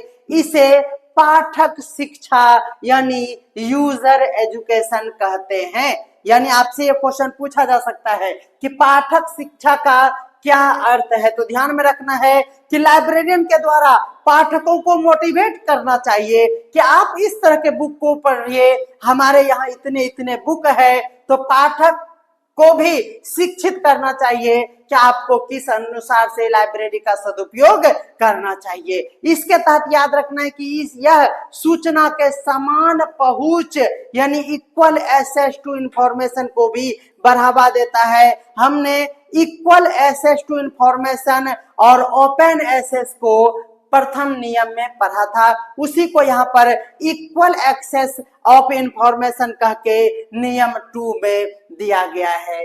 इस नियम में ध्यान में रखना है, आपको कुछ नियम है जिसे किसी के द्वारा, या तो वो पुस्तकालय अध्यक्ष के द्वारा या फिर रीडर्स के द्वारा, यहाँ तक कि गवर्नमेंट के द्वारा भी कर्तव्य के रूप में वो बाध्यकारी है, यानी उसे करना ही चाहिए। इसीलिए यहाँ पर आप लोगों को एक टॉपिक पढ़ाना जरूरी है, ऑब्लिगेशन ऑफ द स्टेट, यानी राज्य सरकार का क्या कर्तव्य है, क्या उनको एकदम करना ही चाहिए नेसेसरी तौर पर, इसको हम लोग समझने का प्रयास करते हैं। ध्यान में रखना है, राज्य का यह दायित्व है, क्या है, राज्य सरकार का यह दायित्व है कि वह सार्वजनिक पुस्तकालय की अधिनियम बनाए, यानी उनके लिए एक कानून तैयार करे। ऐसा सुझाव किसने दिया, तो ध्यान में रखना है एस.आर. रंगनाथन साहब ने अपने इस सिद्धांत में दिया कि राज्य सरकार को एक अधिनियम के तौर पर एक कानून बनाना चाहिए, लाइब्रेरी किस तरह से संचालित हो और लागू करे उसे, ताकि देश के हर नागरिक को पुस्तकालय सेवा का उपलब्ध हो सके। राज्य को पुस्तकालयों में वित्तीय सहायता प्रदान करनी चाहिए ताकि वे बेहतर सेवाएं और क्या संसाधन को संग्रह कर सकते हैं। उन्होंने यानी डॉक्टर रंगनाथन साहब ने यह भी इस नियम में सुझाव दिया और कहा कि सरकार को सूचना साक्षरता यानी इंफॉर्मेशन लिटरेसी और पुस्तकालय के उपयोग की आदत को बढ़ावा देने के लिए भी जागरूक करना चाहिए। यह बातें उन्होंने कहा। ग्रामीण, आदिवासी, पिछड़े और अल्पसंख्यक वर्गों के लिए भी पुस्तकालय सेवा सुलभ होनी चाहिए, यह भी इसमें बताया गया है। आपको एक एक बात जो दूसरे नियम से संबंधित है उसे याद करना होगा।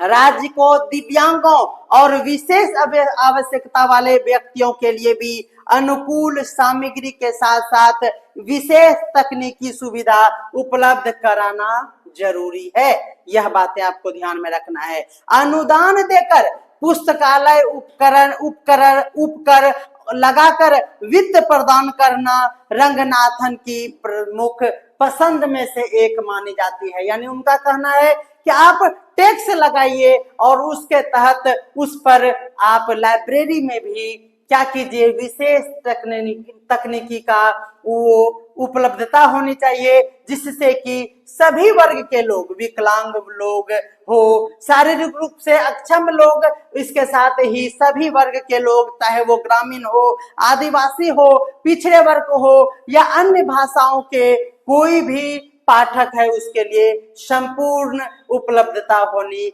पुस्तकालय में बहुत ही जरूरी है। यह ऑब्लिगेशन था किसका? तो राज्य का। ध्यान में रखना है, इतनी बातें राज्य सरकार के कर्तव्य के अंतर्गत आता है। अब उसके साथ obligation of the library authority, यानी पुस्तकालय प्राधिकरण का भी कर्तव्य यहाँ पर बताया गया है। तो ध्यान में रखना है, यह कर्तव्य की बात करता है हमारा दूसरा नियम, जो है एवरी रीडर्स हैज और हिज बुक, यानी प्रत्येक रीडर का एक अपना पसंदीदा बुक होता है। इस पर हम लोग आज चर्चा कर रहे हैं। तो याद रखना है, लाइब्रेरी अथॉरिटी का क्या भूमिका होनी चाहिए और उनके के लिए क्या बाध्यता है, यह दूसरे नियम में यहाँ पर फिर से समझाया जा रहा है। पुस्तकालय प्राधिकरण को सुनिश्चित करना चाहिए कि पुस्तकालय का संग्रह उपयोगकर्ता के वास्तविक जरूरतों को पूरा कर पा रहा है या फिर उस पर आधारित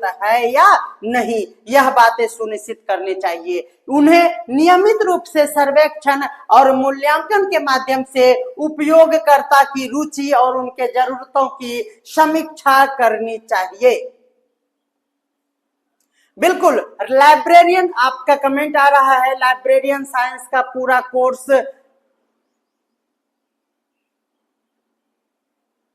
कराएंगे ना? हाँ बिल्कुल, पूरा तैयारी होगा और अभी ऑफर प्राइस है। आप इसके बाद हमें कॉल कर लीजिएगा क्लास के बाद 95251757 और 37, इस नंबर पर आप कॉल कर लीजिएगा डायरेक्ट हमसे, यानी आपको रास एजुकेशन के हेड रास सर से बात हो जाएगी। किसी अन्य नंबर पर बिल्कुल कॉल ना करें, क्लास में जो हम नंबर बता रहे हैं उसी पर कॉल करके आप हमारे कोर्स को परचेज कर लीजिए। अभी ऑफर है 499 रुपया में, ये जल्द ही 699 हो जाएगा और वैकेंसी आने के बाद सिलेबस में चेंज होगा और 999 हो जाएगा। आपको 50% पर मिल रहा है 499 रुपया में। जल्दी करें, यह ऑफर सीमित समय के लिए है। तो जरूर आपको भी यहाँ संपूर्ण तैयारी कराई जाएगी। आज से जीएस के भी कक्षा आपको मिलेगा एप्लीकेशन पर, इसीलिए एप्लीकेशन से जुड़ जाइए। ठीक है, चलिए।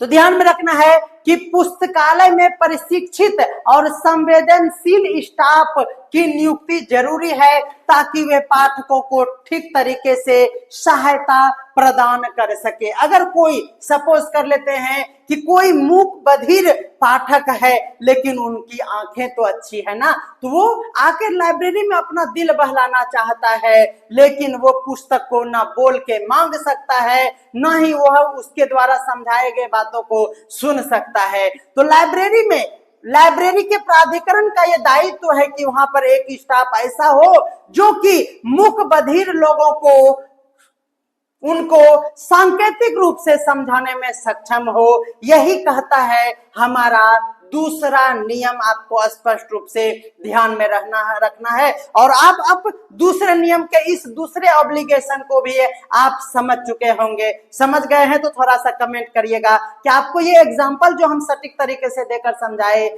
आपको समझ में आया या नहीं।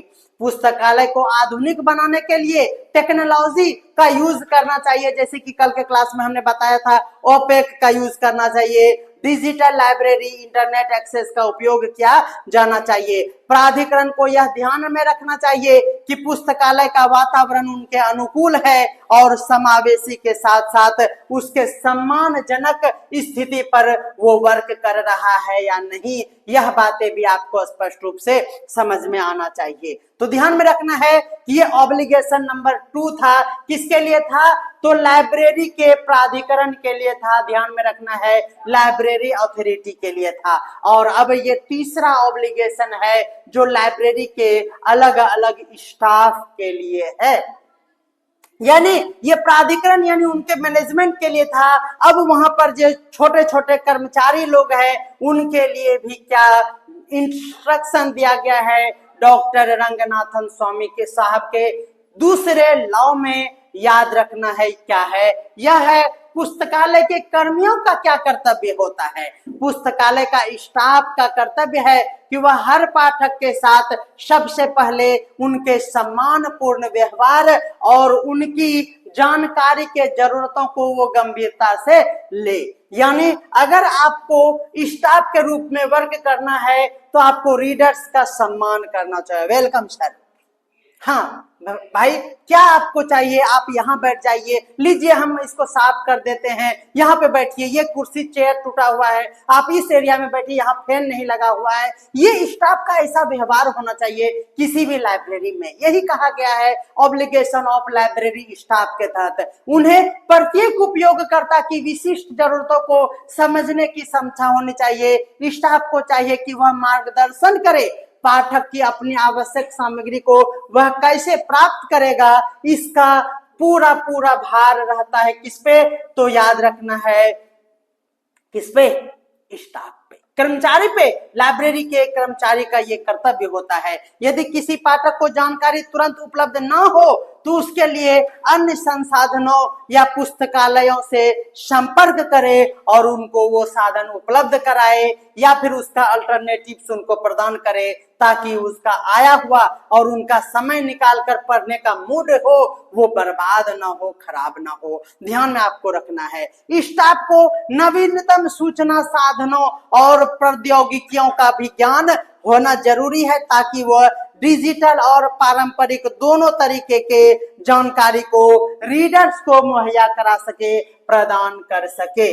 ध्यान रखना है कि जो भी स्टाफ है, इसीलिए अभी के दौर में आप जान रहे हैं कि शिक्षकों को भी एग्जाम देना पड़ रहा है। क्यों? क्योंकि आपको समय के साथ बदलना पड़ेगा, कुछ न कुछ अपने आप में भी बदलाव करना होगा। इसीलिए अभी अपग्रेड करने के लिए शिक्षकों को भी एग्जाम देना पड़ रहा है। जैसे बिहार में आप देखते हैं कि सक्षमता परीक्षा के माध्यम से सभी टीचर को उनके नॉलेज टेस्ट के साथ अपग्रेड किया जा रहा है। उन्हें पढ़ने का पुनः एक बार बाध्य किया जा रहा है कि आप पढ़ें और एग्जाम में पास करके आप अपने लेवल को ऊपर उठाएं, जिससे कि विद्यार्थी का सर्वांगीण विकास में कोई भी बाधा उत्पन्न ना हो। तो ये है हमारा क्या तीसरा नंबर का ऑब्लिगेशन, जो रूल नंबर 2 यानी लॉ 2 में आपको ये पढ़ना है, ध्यान में रखना है। अगला ध्यान दीजिएगा, ऑब्लिगेशन ऑफ रीडर्स।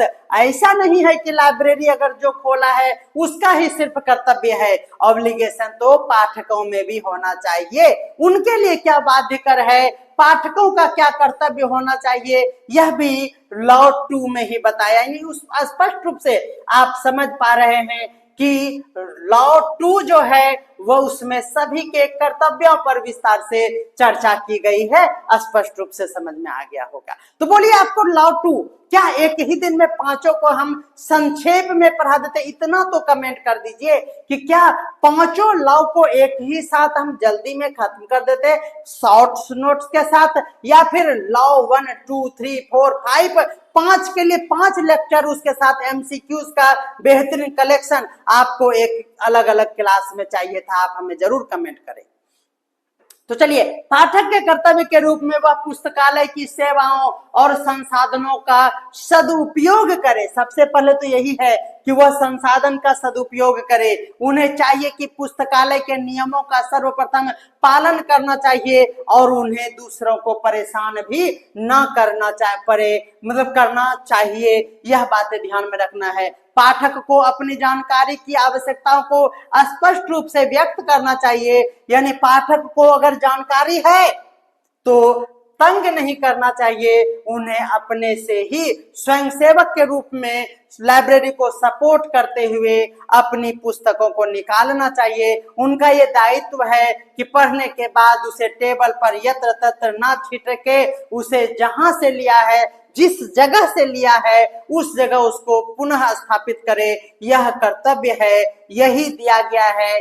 ये ऑब्लिगेशन नंबर 3 लॉ 2 में डॉक्टर SR रंगनाथन स्वामी साहब के द्वारा ध्यान में रखना है, ताकि लाइब्रेरियन को एक बेहतर तरीके से सहायता कर सके। वह पुस्तकालय की सामग्री को सुरक्षित और व्यवस्थित रखने में सहयोग करेगा और पाठक को नियमित रूप से पुस्तकालय का उपयोग करना चाहिए और नवीनतम संसाधन और तकनीकी से भी परिचित रहना चाहिए। यह बातें कही गई है ऑब्लिगेशन ऑफ द रीडर्स के लिए। इस तरह से हम लोग लॉ 2 जो एक संक्षेप में आपको जानना था, उसमें हमने आपको इतनी सारी बातें बताया जो कि आपका एक भी क्वेश्चन छूटने नहीं देगा। तो यानी एवरी रीडर सीज और हर बुक्स सिद्धांत को जीवंत और समावेशी के साथ साथ उपयोगकर्ता केंद्रित संस्था के रूप में लाइब्रेरी को प्रदर्शित करना ही लॉ 2 का मुख्य उद्देश्य था। यह न केवल पुस्तकों की उपलब्धता की बात करता है, बल्कि समाज में सूचना का समान पहुंच, ज्ञान को लोकतांत्रिकरण और पाठक के गरिमा की रक्षा को भी वह बढ़ावा देता है। ध्यान में रखना है। थर्ड लॉ है, हर पुस्तक का अपना पाठक होता है, यानी एवरी बुक इट्स रीडर, यानी हर पुस्तक ये चाहता है कि हमें सेफ से निकाल कर पढ़े। अगल बगल में कोई भी पुस्तक जिसे हम कभी नहीं निकालना पसंद करते हैं, वह पुस्तक बैठ के रो रहा होता है और कहता है काश मेरा भी कोई पाठक होता। और यह कैसे सुनिश्चित होगा कि हर एक बुक का सदुपयोग हो, तो यह कर्तव्य पुस्तकालय अध्यक्ष का भी है, पुस्तकालय के कर्मचारियों का भी है, वहां के प्रशासन का भी है, और वहां पर रह आने वाले पाठकों का भी है। और एक अच्छा सिस्टम भी होना बिल्कुल जरूरी है। इन्हीं पर ये हमारा तीसरा लॉ यहाँ पर है, ध्यान में रखना है। कहता है हर पुस्तक का अपना एक पाठक होता है, एवरी बुक इट्स रीडर। आपको पता होना चाहिए कि अगर ये बुक पाठक के पहुंच तक हो तो आप सिद्धांत 1 को आप अगर अच्छे से पढ़े हैं तो सिद्धांत 1 के तहत आपने जो भी पॉइंट 9 तरह के पॉइंट्स को पढ़ा है वह इस पर भी लागू होता है। यानी आपको अब हम संक्षेप में यहाँ पर बताएंगे कि आपको वो 9 पॉइंट क्या है। क्यों? क्योंकि लाइब्रेरी साइंस में आप अगर लाइब्रेरी जाते हैं और आपको कोई बुक पढ़ना है तो वहां पर हमने बताया कि ओपन एक्सेस होना चाहिए, खुली पहुंच होना चाहिए, वह स्वतंत्रता होनी चाहिए कि हम किसी भी बुक को आसानी से प्राप्त करें, पुनः उसे वहां पर जाके स्थापित कर दें, रख दें, ये जरूरी था। यहाँ भी अगर किसी पुस्तक का कोई पाठक है तो पुस्तक चाहेगा कि हमारे तक कोई भी पाठक आसानी से पहुंच जाए, ऐसा अरेंजमेंट होना चाहिए पुस्तकालय का। तो ध्यान में रखना है। तीसरा नियम, हर पुस्तकों को उसका पाठक निर्धारित करता है, यानी पुस्तक का अपना पाठक होता है। जैसे हमें अगर प्रेमचंद्र की कोई उपन्यास पसंद है और लाइब्रेरी में वो रखा हुआ है तो वो बुक भी इंतजार कर रहा होता है कि हमारे रास सर आएंगे, और समय का भी निर्धारित होता है। तो पुस्तक चाहता है कि 4 बजे ही हमारे पाठक आए और हमें निकाले, हमें प्रेम से पढ़े और मुझे पुनः मूव करा के, जिसको परिभ्रमण कहते हैं, पुस्तकालय परिभ्रमण उसी को कहते हैं, कल की कक्षा में हमने आपको बताया था। तो फिर उसे रख देंगे और वो बुक प्रसन्न हो जाएगा कि चलो मेरा कोई पाठक तो है। और वही कहता है तीसरा सिद्धांत, पुस्तकों को उसका पाठक निर्धारित करता है, इसमें पुस्तक पर जोर दिया गया है। यानी यहाँ पर हम लोग आपसे क्वेश्चन पूछा जा सकता है क्या कि पुस्तक प्रमुख किस सिद्धांत में माना गया है। तो ध्यान में रखना है, एस.आर. रंगनाथन स्वामी का 5 सिद्धांत में से तीसरे सिद्धांत में पुस्तक को केंद्र माना गया है। आपको इस तरह से ऑप्शन दिया जा सकता है। कह रहा है सिलेबस आउट आ गया है, तो बिल्कुल देखिए सिलेबस ऑफिशियली अभी नहीं आया है, लेकिन हम लोग पूरे विस्तार से एकदम पढ़ेंगे, एकदम बेहतरीन तरीके से नेट लेवल का। आप सभी जानते हैं कि लाइब्रेरियन साइंस में नेट में भी आपको एक पेपर के रूप में हम लोगों को पढ़ना पड़ता है विस्तार से, और उसी से कंटेंट ये तैयार किया जा रहा है नेट लेवल का, ताकि आपका एक भी प्रश्न ना छूटे। तो ध्यान में रखना है, सिलेबस आने का अगर आप इंतजार करेंगे तो इस बार तो आप जॉब नहीं ले पाएंगे, क्योंकि आपको भी पता है कंपटीशन बहुत ज्यादा है और लंबे समय के बाद आ रहा है, और फिर कब आएगा इसकी भी कोई गारंटी नहीं है। इसीलिए आप पढ़ाई कीजिए। यह नियम चाहता है, तीसरा नियम, कि पुस्तकालय में प्रत्येक पुस्तक को उसका पाठक मिल जाए। पुस्तक भी उस तरह से बेचैन रहता है जिस तरह से एक प्रेमी अपनी प्रेमिका के लिए बेचैन रहता है। हम यू सेंस में आराम से कह सकते हैं कि हर पुस्तक यह इंतजार में लगा रहता है कि तुम कब आओगे। जी हाँ, इसी इंतजार में रहता है कि कोई पाठक हो और हमें निकाले और हमें सजाए संवारे, हम पर एक पेन चलाए और फिर उसे मुझे रख दे और हमारा सदुपयोग हो जाए। यही कहता है तीसरा नियम S.R. रंगनाथन स्वामी का। इसका तात्पर्य है पुस्तकों को उनके उपयोगकर्ता द्वारा अधिकतम उपयोग किया जाना चाहिए। यही है हमारा तीसरा नियम, ध्यान में रखना है। यह सिद्धांत दूसरे नियम से बिल्कुल करीब से जुड़ता है, इसीलिए हमने आपको कहा कि यह दूसरे नियम से भी जुड़ता है और प्रथम नियम से भी जुड़ता है। तो आपको विस्तार से पढ़ने की कोई जरूरत नहीं है। अब आप कॉमन सेंस लगा लिए होंगे अगर आप लगातार मेरा क्लास देख रहे हैं तो ठीक है। लेकिन यह पुस्तक पर भी ध्यान केंद्रित करता है और यह सुझाव देता है कि लाइब्रेरी में प्रत्येक पुस्तक का एक पाठक होते हैं जो कि उस पुस्तक को उपयोगी पाते हैं। यानी हम लोग सबके लिए बेकार था, लेकिन कोई पुस्तक था जो हमें रोचक लगता है और हमारे लिए अगर यूजफुल है तो पुस्तक का एक पाठक हम हो सकते हैं। ध्यान में रखना है, यही है हमारा तीसरा सिद्धांत, ध्यान में रखना है। पुस्तकालय विज्ञान के तीसरे नियम, हर पुस्तक का अपना पाठक होता है का मुख्य रूप से अर्थ है पुस्तकालय की पुस्तकों के लिए पुस्तकालय में स्थान। ये एकदम ध्यान में रखना है, ये शब्द को ही नोट कर लीजिए, ये पूछा जाता है। पुस्तकालय की पुस्तकों के लिए और पुस्तकालय में, यही तो है कि और के लिए और में का सिद्धांत ध्यान में रखना है। कि के लिए और में का सिद्धांत में क्या वर्णन करता है तो आप समझ जाएंगे कि हर पुस्तक का अपना एक पाठक यानी रीडर होता है। बिल्कुल स्पष्ट रूप से आपको समझ में आ गया होगा। ठीक है, तो नोट करते चलिएगा। आप नोट करने से बचते हैं तो आप हमारे पेड कोर्स का हिस्सा बन जाइए, जहां पर प्रिंटेबल PDF आपको मिलता है और प्रिंट करा लीजिए, टाइम बचाइए, फोर्स मल्टीप्लायर बनिए, कम ताकत लगाए, कम इफर्ट लगाए, कम दिमाग लगाए और ज्यादा गेन कर पाए, ऐसी पढ़ाई ही अब करना होगा। ध्यान में रखना है, भले ही एक छोटा जनसंख्या की यानी एक छोटा स्टूडेंट, एक स्टूडेंट भी उस बुक को अगर पढ़ता है तो वो बुक का तीसरा नियम सेटिस्फाइड करता है। ध्यान में रखना है, समूह से चाहिए। इसलिए तीसरे नियम यानी कानून की मांग सफल कार्यान्वयन के लिए सुनिश्चित करने के लिए उपाय अपनाना भी आवश्यक है। इस संबंध में जिन कारकों को ध्यान में रखा जाना चाहिए उस पर हम नीचे चर्चा करते हैं और नीचे हमारा ये पॉइंट है, आप ध्यान दीजिएगा। ये पॉइंट देखिए तो ओपन एक्सेस हमने विस्तार से आपको पढ़ाया है। अब यहाँ पर सिर्फ और सिर्फ आपको ये ध्यान में रखना है कि यहाँ पर पुस्तक को केंद्रित मानेंगे। पहले में पाठक को हम लोग मान रहे थे, उसको पलट दीजिए, बाकी सारा टॉपिक वही रहेगा, ध्यान में आपको रखना है।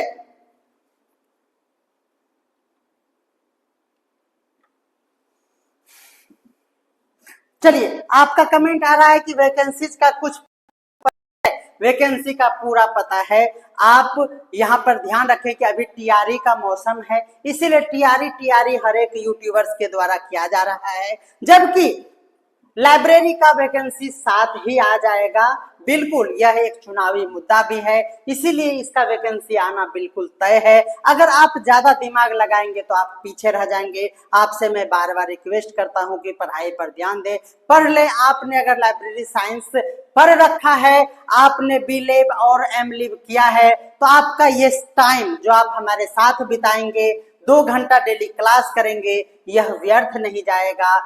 आप किसी भी स्टेट में या फिर सेंट्रल लेवल के लाइब्रेरी में, केवीएस का लाइब्रेरी में आप इसको सदुपयोग कर सकते हैं। यह सिर्फ बिहार लाइब्रेरी के लिए जरूरी नहीं है, ये ओवरऑल लाइब्रेरी का सिलेबस हम आपको पढ़ा रहे हैं। सिलेबस आएगा तो इससे आसान होगा, इससे हार्ड नहीं होगा, इसीलिए आप निश्चिंत होकर हमारे क्लास के साथ जुड़िए। ठीक है, चलिए, तो ओपन एसेस हमने बता दिया है। पुस्तकों का चयन, इसमें भी पाठक केंद्रित और पुस्तक केंद्रित होता है। तो पाठक केंद्रित आपको पहले पढ़ा दिया है, और आज है पुस्तक केंद्रित। तो ये याद रखना है कि तीसरा नियम पुस्तक केंद्रित है। और पुस्तकों का चयन याद रखना है कि आपको समझ में आ रहा है कि सेफ अरेंजमेंट, यानी सेल्फ में जो रखा रहता है किताब, उसका अरेंजमेंट ऐसा हो कि दूर से ही दिखे हर एक बुक, जिसका टैग लाइन अगर बुक के, इसीलिए आप देखते होंगे कि बुक के पीछे में भी रहता है। आप ध्यान दिए होंगे, आपको इस तरह से जो यहाँ पर पीछे में, इसमें जो बुक का ये लिखा हुआ रहता है, इसका उद्देश्य ही है कि आपको अगर ये शेप में इस तरह से वर्टिकल और हॉरिजॉन्टल वे में अगर रखा हो तो ये वाला पोर्शन आपको आराम से दिखे। ये तो नहीं दिखेगा, यही उद्देश्य है इस तरफ लिखने का। तो ध्यान में रखना है, इससे आपका ये सेफ व्यवस्था अरेंजमेंट के लिए यह आपको दिया जाता है। ध्यान में रखना है, ईज टू एक्सेस, यानी हम लोग आसानी से पहुंच सकते हैं लाइब्रेरी में। लाइब्रेरियन के पीछे में अगर कोई बुक रखा है तो वह सिर्फ और सिर्फ सजावट की पुस्तकें हो सकती है। ध्यान में रखना है, वहां तक पाठक नहीं पहुंच पाएगा। इसीलिए पूरी व्यवस्था को तीसरे नियम में समझाया गया है कि पुस्तक को हम लोग किस तरह से लाइब्रेरी में अरेंज करेंगे। उसके साथ कैटलॉगिंग भी हमने आपको समझा दिया है।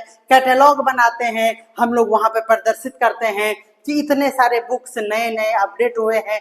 कुछ ऐसे पुराने बुक्स हैं जिसको लोग पढ़ना पसंद नहीं करते हैं, उस कैटलॉग में हम दिखाते हैं, वहां पर हम मेंशन करते हैं कि क्या क्या इसमें लिखा हुआ है। ध्यान में रखना है, ये सभी बातें आपको समझ में आता है कि हम लोगों के लिए ये कैटलॉगिंग सिस्टम क्या है। आप सभी इस बातों से अनभिज्ञ नहीं है। संदर्भ सेवा हमने बताया है आपको कि रेफरेंस सर्विसेज क्या होता है। पब्लिसिटी आप सभी जानते हैं कि इसका प्रचार प्रसार कैसे करेंगे।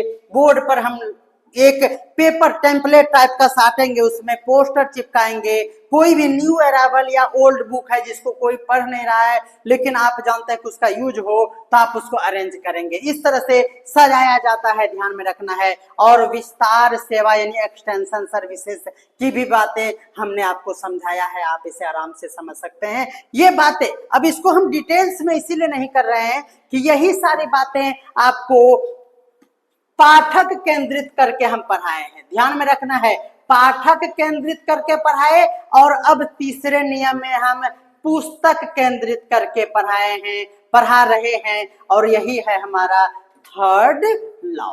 तो कोई दिक्कत है, इसी चीज को सिर्फ अपने माइंड से पलट दीजिएगा। तो ध्यान में रखना है, आपसे इसमें जो सबसे ज्यादा पूछा जाता है ना कि किस तरह से हम पूरे लाइब्रेरी में किताबों को, पुस्तकों को इस तरह से वर्गीकृत करें कि वहां तक पहुंच पाठकों का हो जाए, जो कि तीसरा सिद्धांत करता है कि हर एक पुस्तक का अपना एक पाठक बन जाए। किस तरह से हम अरेंज करेंगे, उसके लिए सबसे पहला नाम याद रखना है ISO। ध्यान में रखना है, क्या?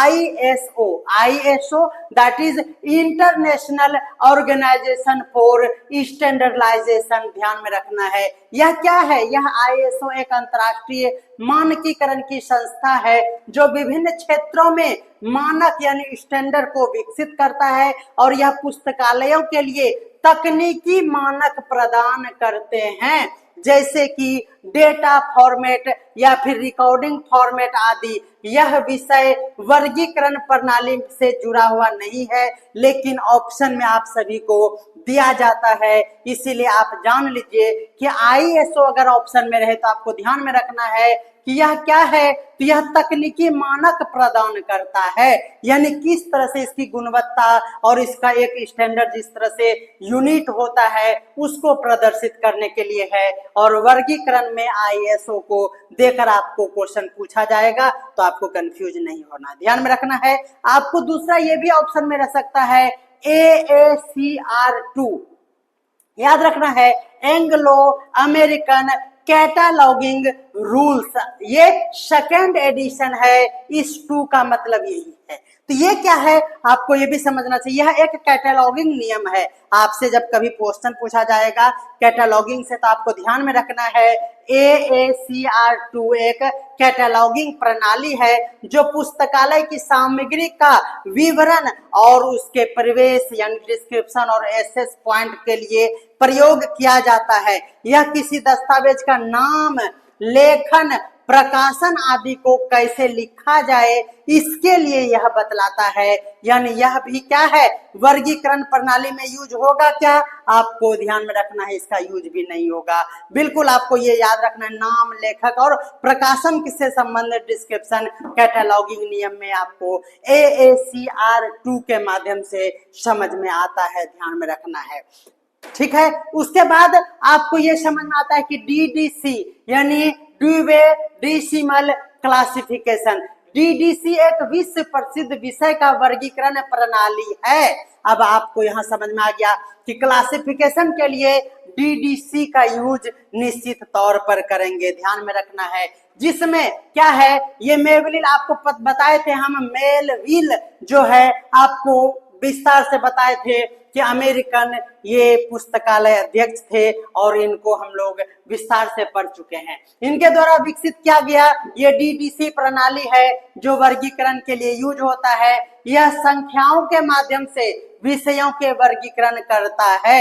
आपको ये ध्यान में रखना है, संख्याओं मतलब इसमें D सेकंड D जो है यह डेसिमल यानी संख्या, आपको ध्यान में रखना है। इसके माध्यम से वर्गीकरण करता है और पुस्तकालय में पुस्तकों को सुव्यवस्थित करने में मदद करता है। आप सभी देखे होंगे कि बुक में लिखा रहता है 500 का मतलब क्या हो जाएगा, मान लेते हैं कि उसका मतलब विज्ञान है।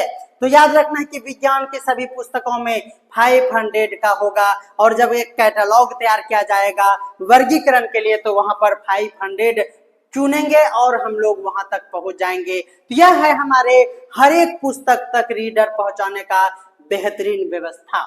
जैसे कि 300 सामाजिक विज्ञान के लिए हम कोड बनाते हैं, तो यह कोडिंग क्या कहलाता है, ध्यान में रखना है। यह थर्ड नियम के तहत पाठक का पुस्तक तक पहुंच को बढ़ावा देता है। एक टर्म आपको CIP भी ध्यान में रखना है, कैटालॉगिंग इन पब्लिकेशन। CIP एक प्रकाशन पूर्व सेवा है, नोट किया जाए इस बात को। प्रकाशन पूर्व सेवा के रूप में CIP को देखते हैं। यह भी एग्जाम में ऑप्शन में पूछा था, हमने यहाँ पर ये मान लीजिए तो ऑप्शन को ही डील कर रहे हैं, जिसमें पुस्तक के प्रकाशन से पहले ही उसका कैटलॉगिंग डाटा तैयार किया जाता है। यह प्रकाशकों और पुस्तकालयों की सामग्री की सूची बनाने में मदद करता है। यह भी वर्गीकरण का भले प्रणाली नहीं है, लेकिन पुस्तकालय में यूज होने वाला टर्म है CIP यानी कैटलॉगिंग इन पब्लिकेशन, ध्यान में रखना है। इसका ये चौथा नियम जो कहता है कि पाठक का समय बचाए, save the time of reader. ये जो आप जानते हैं कि ये 5 लॉ जो दिया गया है डॉक्टर SR रंगनाथन के द्वारा, याद रखना है। इसमें ये चौथा सिद्धांत कहता है, ये बातें ध्यान में रखना है और इसका विस्तार से व्याख्या हम लोग आज के क्लास में करेंगे। चौथा नियम का मूल उद्देश्य, आप सबसे पहले तो इसी बात को रख लीजिए कि जब सिमिलरिटीज था हर एक रूल में तो फिर इतनी ज्यादा व्याख्या क्यों, ये प्रश्न आपके मन में उठ रहा होगा। तो ध्यान में रखना है कि चौथा नियम का उद्देश्य, हर एक नियम का अलग अलग अपना उद्देश्य रहा है और चौथे नियम का उद्देश्य है पाठक को अपनी आवश्यक सामग्री शीघ्र और कुशलता पूर्वक प्राप्त हो जाए। जैसे ही शीघ्र पहुंचेगा, आप समझ रहे हैं कि आपका समय बचेगा और यही कहा गया है कि लाइब्रेरी ऐसा हो जो पाठक का समय बचाए, save the time of the reader. यह है हमारा चौथा नियम, ध्यान में रखना है। पुस्तकालय का समस्त सेवाएं इसी सिद्धांत पर केंद्रित है। सेवा किस तरह से देना है इसकी संपूर्ण व्याख्या चौथा नियम करता है, ध्यान में रखना है। यहाँ पर भी आपको ओपन एक्सेस यानी खुली पहुंच के बारे में आपको बताया गया है। आप अगर हमारा पहला और दूसरा तीसरा वीडियो देख लिए हैं तो इस पर चर्चा करने की जरूरत नहीं है। लोकेशन यानी आपको लाइब्रेरी कहाँ होना चाहिए। अगर आपका लाइब्रेरी आपके गांव से चौक पर हो, सपोज कर लेते हैं कि आपका आधा किलोमीटर दूर पर है, इसके लिए आपको क्या करना होगा, तैयार होकर जाना होगा कि अगर जाएंगे तो फिर आना ना पड़े, ऐसा हम हर एक काम निपटाएंगे। लेकिन हमारे पास आधे घंटे का वक्त था, आधा घंटा हम चाह रहे थे कि लाइब्रेरी में जाके न्यूज़पेपर को पढ़ ले, तो क्या आप जाएंगे? नहीं जाएंगे। तो ऐसा नहीं होना चाहिए। लाइब्रेरी जो है आपके पहुंच तक होना चाहिए, ये कहा गया है। लाइब्रेरी अब स्कूल में भी अगर है या कॉलेज में भी है तो इस जगह होना चाहिए, मुख्य केंद्र पर होना चाहिए, ताकि हर एक क्लासरूम के बच्चे उस लाइब्रेरी का उपयोग कर ले। ये नहीं कि लाइब्रेरी के लिए अलग ब्लॉक बना हुआ है जहां पर जाने के लिए आपको तैयार होना पड़े, आपको बैगेज लेकर जाना पड़े। तो ये है ओपन एक्सेस के बाद दूसरा नियम, ये दूसरा इसमें तथ्य है जो कि स्थान यानी लोकेशन को बतलाता है। तीसरा वर्गीकरण, जिस तरह से आपको क्लासिफाइड करके बुक का अरेंजमेंट करना है, आपको कैटलॉगिंग यानी कैटलॉग तैयार करना है कि बुक में ही, यहाँ संक्षेप में देख लीजिए कि इस रेक में इतनी सारी बुक यहाँ पर अवेलेबल है।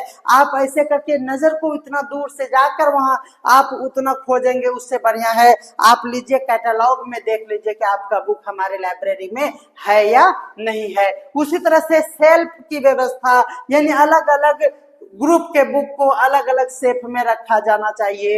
ये सभी बातों पर हम लोग अच्छे से विस्तार से चर्चा किए हैं। इसके बाद हम लोग कल भी पढ़े हैं डीडीसी के बारे में, लेकिन आज डीडी के साथ साथ याद रखना है यूडीसी एक अलग से टर्म आया है। आप भी चाहेंगे कि इस टर्म पर भी विस्तार से बातें कर लीजिए, तो बिल्कुल करेंगे, आप चिंता मत कीजिए। इसकी जैसी योजना वर्गीकरण के लिए अपनाई जाती है, क्या, डीडीसी और यूडीसी याद रखना है। और उसके साथ ही कैटलॉगिंग में क्रॉस रेफरेंस को लिया जाता है, विश्लेषणात्मक प्रविष्टियां भी उसमें समाहित किया जाता है। आपके माइंड में जो चल रहा है कि ये डीडीसी और यूडीसी क्या है, यहीं पर हम समझा दे रहे हैं। ठीक है, तो चलिए, डीडीसी मतलब ये आप सभी जानते हैं कि ये हमारे ये लाइब्रेरी साइंस के ज्ञाता रहे हैं ड्यूवे, याद रखना है ड्यूवे डेसिमल क्लासिफिकेशन, यानी डेसिमल के रूप में, यानी डेसिमल बोले तो 1 2 3 4 5 ये डेसिमल सिस्टम में आते हैं। और इस तरह संख्या पर आधारित उन्होंने कैटेगरी यानी वर्गीकृत करने का प्रयास किया, और यह अभी भी लागू होता है, यह रेलिवेंट है, ध्यान में रखना है। जिस तरह से आपको कोड दे दिया गया है कि 300 का कोड है, लाइब्रेरी में हम सजा दिए अपने मन से, जैसे हम 75 कोड रख देंगे साइंस के लिए, ठीक है। तो ये हो गया कोडिंग, और जिसको संख्या से हम लोग दर्शाएंगे वही है हमारा डीडीसी, यानी डूवे डेसिमल, और सी से हो गया क्लासिफिकेशन, ध्यान में रखना है। यह क्या है, तो यह विश्व प्रसिद्ध एक विषय का वर्गीकरण प्रणाली है।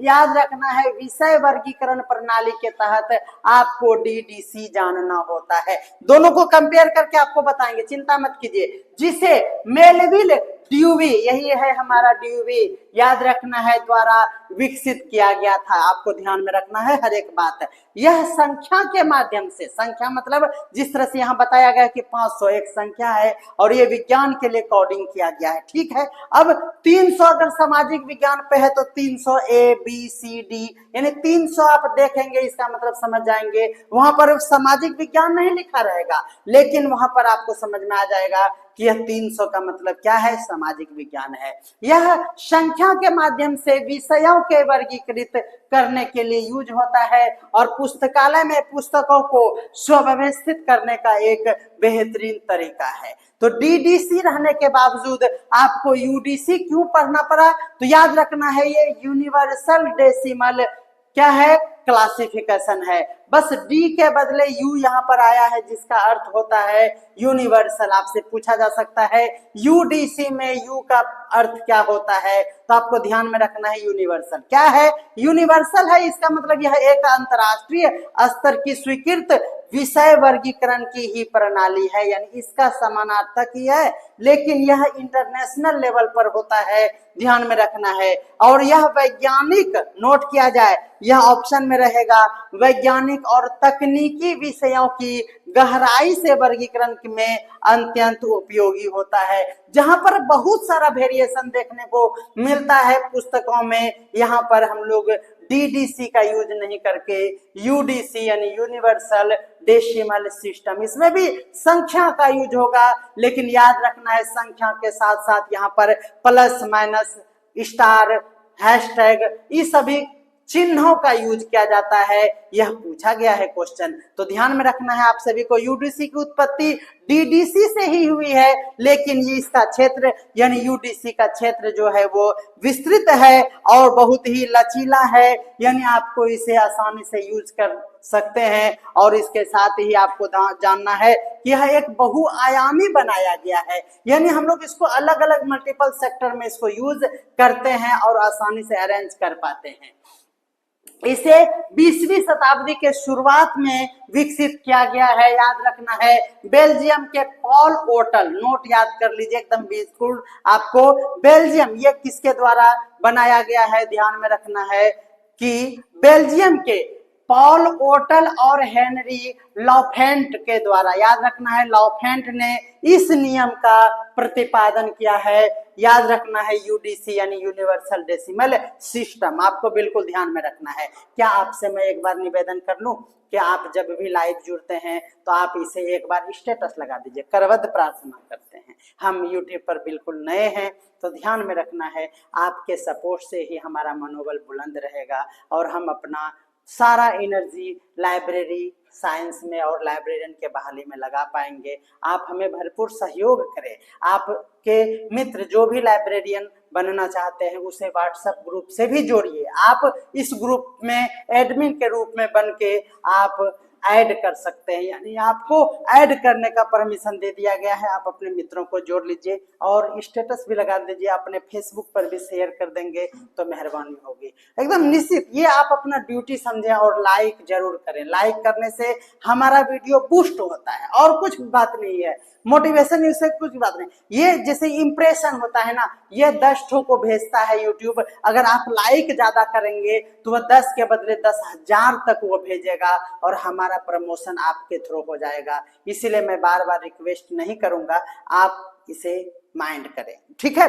चलिए, तो यूडीसी एक सिंथेटिक प्रणाली है, नोट कीजिए, स्टार पॉइंट है, ये सिंथेटिक प्रणाली है। इसका अर्थ क्या होता है सिंथेटिक प्रणाली, मतलब उपयोगकर्ता कई विषयों को जोड़ सकता है इसमें, यही खासियत है यूडीसी का, ध्यान में रखना है। इसमें कॉलन यूज होता है, प्लस यूज होता है, स्लैश यूज होता है, इस तरह के बहुत सारे चिन्हों को यह विषयों को जोड़ा जाता है जो डीडीसी में संभव नहीं है। बिल्कुल आप एकदम समझ पा रहे होंगे, यानी यूडीसी में अनेक भाषाओं को अनुवादित किया गया है और यह विश्व के अनेक देशों के द्वारा अपनाया गया है। तो ये बीच में हमारा टर्म आया था तीसरा में, ये 2 पॉइंट तो हमने इसको विस्तार से समझा दिया। उसके बाद आपको स्टैक रूम गाइड भी देखने को मिलता है, अगर आप चाहते हैं कि पाठक का समय बचाए तो बहुत बहुत इंपॉर्टेंट ये स्टार है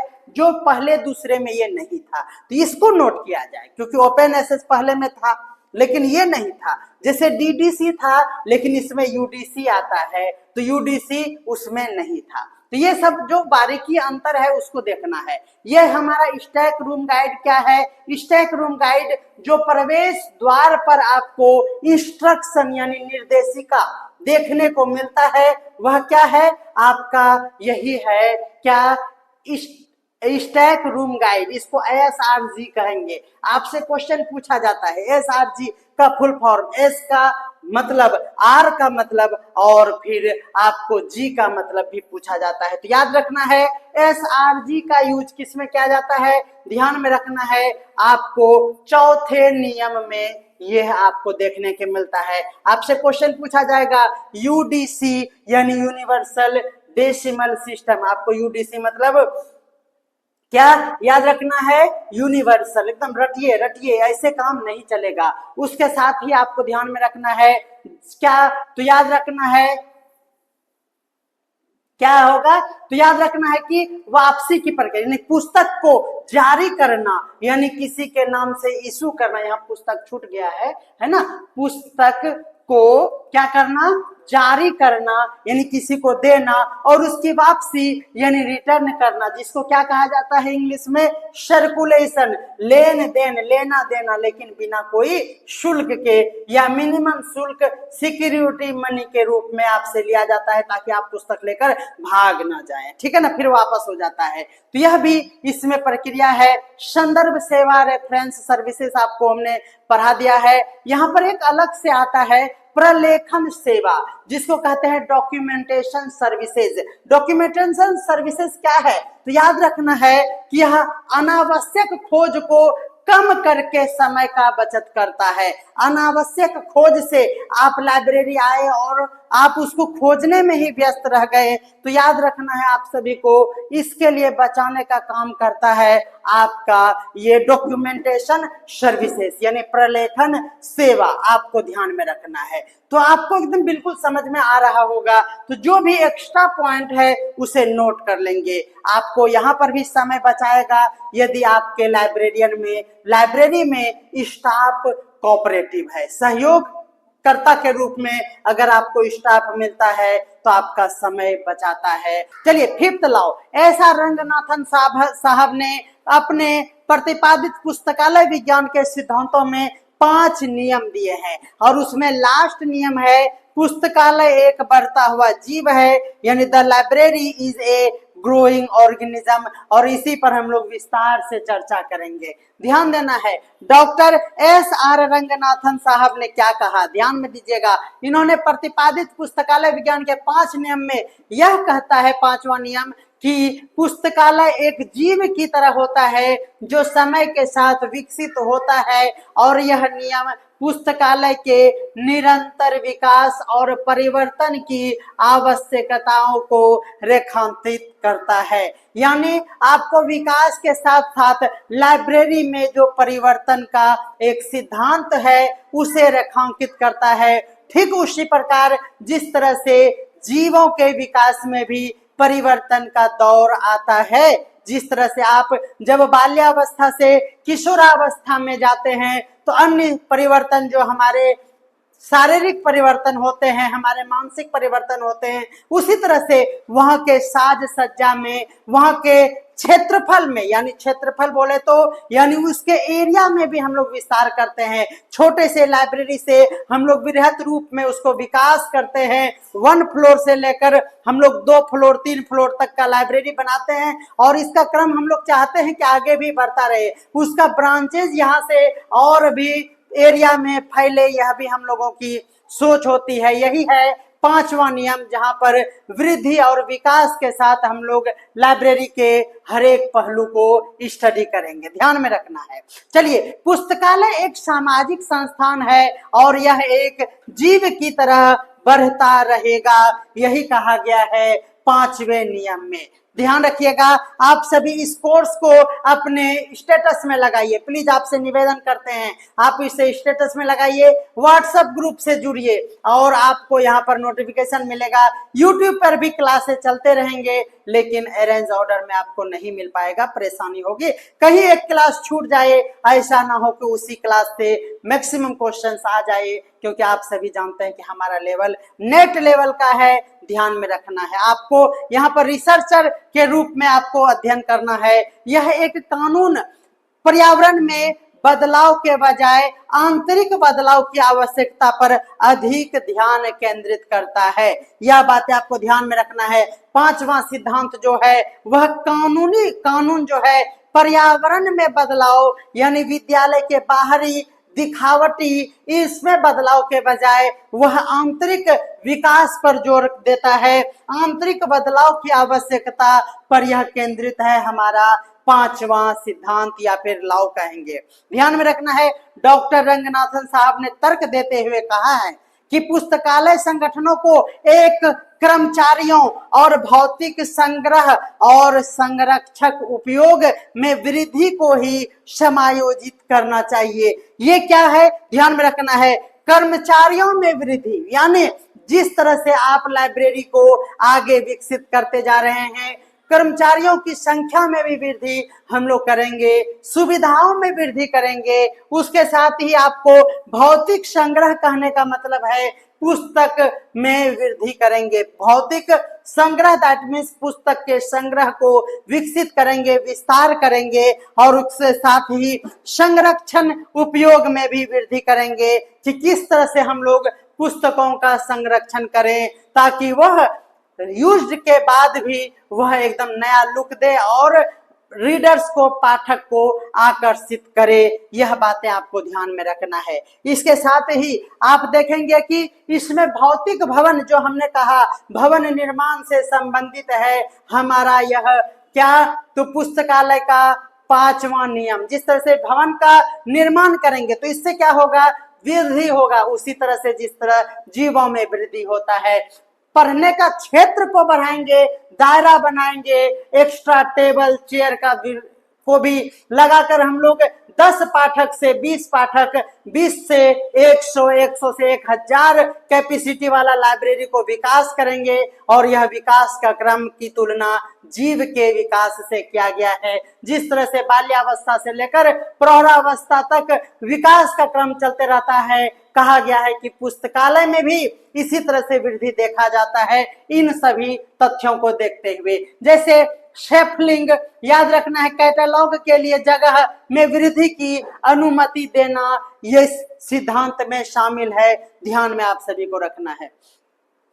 जैविक विकास की प्रकृति, जो बच्चे को शरीर के रूप में विकास हो सकती है या फिर एक वयस्क के शरीर के रूप में विकास हो सकता है, परंतु नए लाइब्रेरी का विकास के लिए आपको कौन कौन से पहलू को देखना है, इस पर अब हम लोग चर्चा करेंगे। सही बात है कि नहीं? हम लोग विकास के क्रम में अपने शारीरिक विकास को अच्छे से जानते हैं कि किस तरह से विकास का क्रम आगे चलकर संपन्न होता है, और यह निरंतर चलने वाली प्रक्रिया है, मरणोपरांत ही यह समाप्त होता है। ध्यान में रखना है। उसी तरह से विद्यालय का अगर पुस्तकालय का अगर विकास की पहलू की बात करें तो किन किन पहलुओं में हम लोग इसमें विकास और वृद्धि को देखेंगे, इस पर अब हम लोग चर्चा करते हैं। तो सबसे पहले है कि पुस्तकालय का यानी किसी भी लाइब्रेरी का एक बैलेंस्ड ग्रोथ होना चाहिए, संतुलित ग्रोथ होना चाहिए। ये नहीं कि हम लोग विज्ञान विषय का बहुत सारा पुस्तक मंगवाए हैं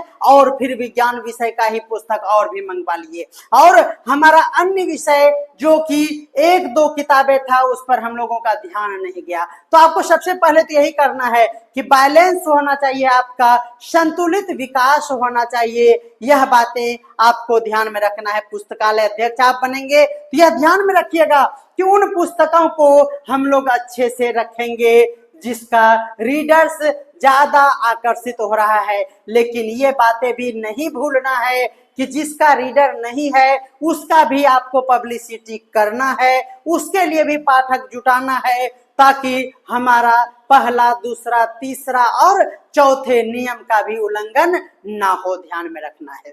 पुस्तकालय संग्रह को सभी विषयों में समान रूप से, यही तो हम बता रहे थे, संतुलित ग्रोथ मतलब क्या हो गया, समान रूप से उसको विकसित किया जाना चाहिए। पाठकों को बदलती आवश्यकता और अभिरुचि के अनुसार पुस्तकों और संसाधनों को चयन करके लाइब्रेरी में एडजस्ट करना चाहिए, क्योंकि आप सभी जानते हैं समय बदल रहा है, पाठक की आवश्यकताएं भी बदल रही है, तो आपको लाइब्रेरी में भी क्या करना होगा, बदलाव करना पड़ेगा।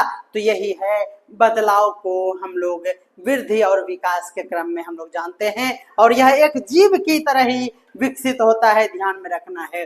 पुरानी पुस्तकों को हटाना और मूल्यवान पुस्तकों का संरक्षण करना, जबकि आपको ये बताया गया था, कंफ्यूजन आपको हो सकता है। हमने पिछले क्लास में कहा कि कोई भी पुस्तक पुरानी नहीं होती है, बस उसका एक पाठक होना चाहिए। ठीक है। लेकिन कुछ पुस्तकें ऐसी है जिसका एडवांस वर्जन हमारे पास उपलब्ध है, तो उसको हम लोग रिप्लेस करेंगे। समझ में आ रहा है ना? यही है हमारा पुरानी पुस्तकों को हटाकर मूल्यवान पुस्तकों का संरक्षण करना, यानी जो कीमती है। जैसे कुछ पुस्तकें पुरानी होने के बावजूद वह बहुमूल्य होता है, उसका एडवांस वर्जन मार्केट में मिलता नहीं है, तो हम लोगों को उस पुस्तक को संरक्षित करना चाहिए। अगर किसी का उन्नत एडिशन आया है, न्यू एडिशन आया है, तो हम लोगों को उसको रिप्लेस कर देना चाहिए। यही है विकास का क्रम। अप्रचलित यानी जो अब चलन में ही नहीं है, उन पुस्तकों को हटाना चाहिए। ये नहीं कि हमारा चौथा सिद्धांत और तीसरा सिद्धांत कहता है कि कोई भी पुस्तक पुराना नहीं होता है तो हम उसे संरक्षित करके रखेंगे। पांचवा नियम कहता है परिवर्तन का दौर होना चाहिए, विकास का क्रम होना चाहिए। इसीलिए कुछ पुरानी पुस्तकें जो अप्रचलित है उसे रिप्लेस करके हम नई सामग्री को यहाँ पर इंक्लूड करेंगे। अनुपयोगी पुस्तकों को समय समय पर हटाया जाना चाहिए। इसका सपोर्ट कौन करता है? तो आपका ऑप्शन रहेगा पहला, दूसरा, तीसरा, चौथा और पांचवा। तो आपको ध्यान में रखना है पांचवा नियम जो कहता है कि पुस्तकालय जो है वो एक जीव की तरह विकास कर रहा है। याद रखना है वर्गीकरण की योजना का भी हम लोगों को चुनाव करना होगा।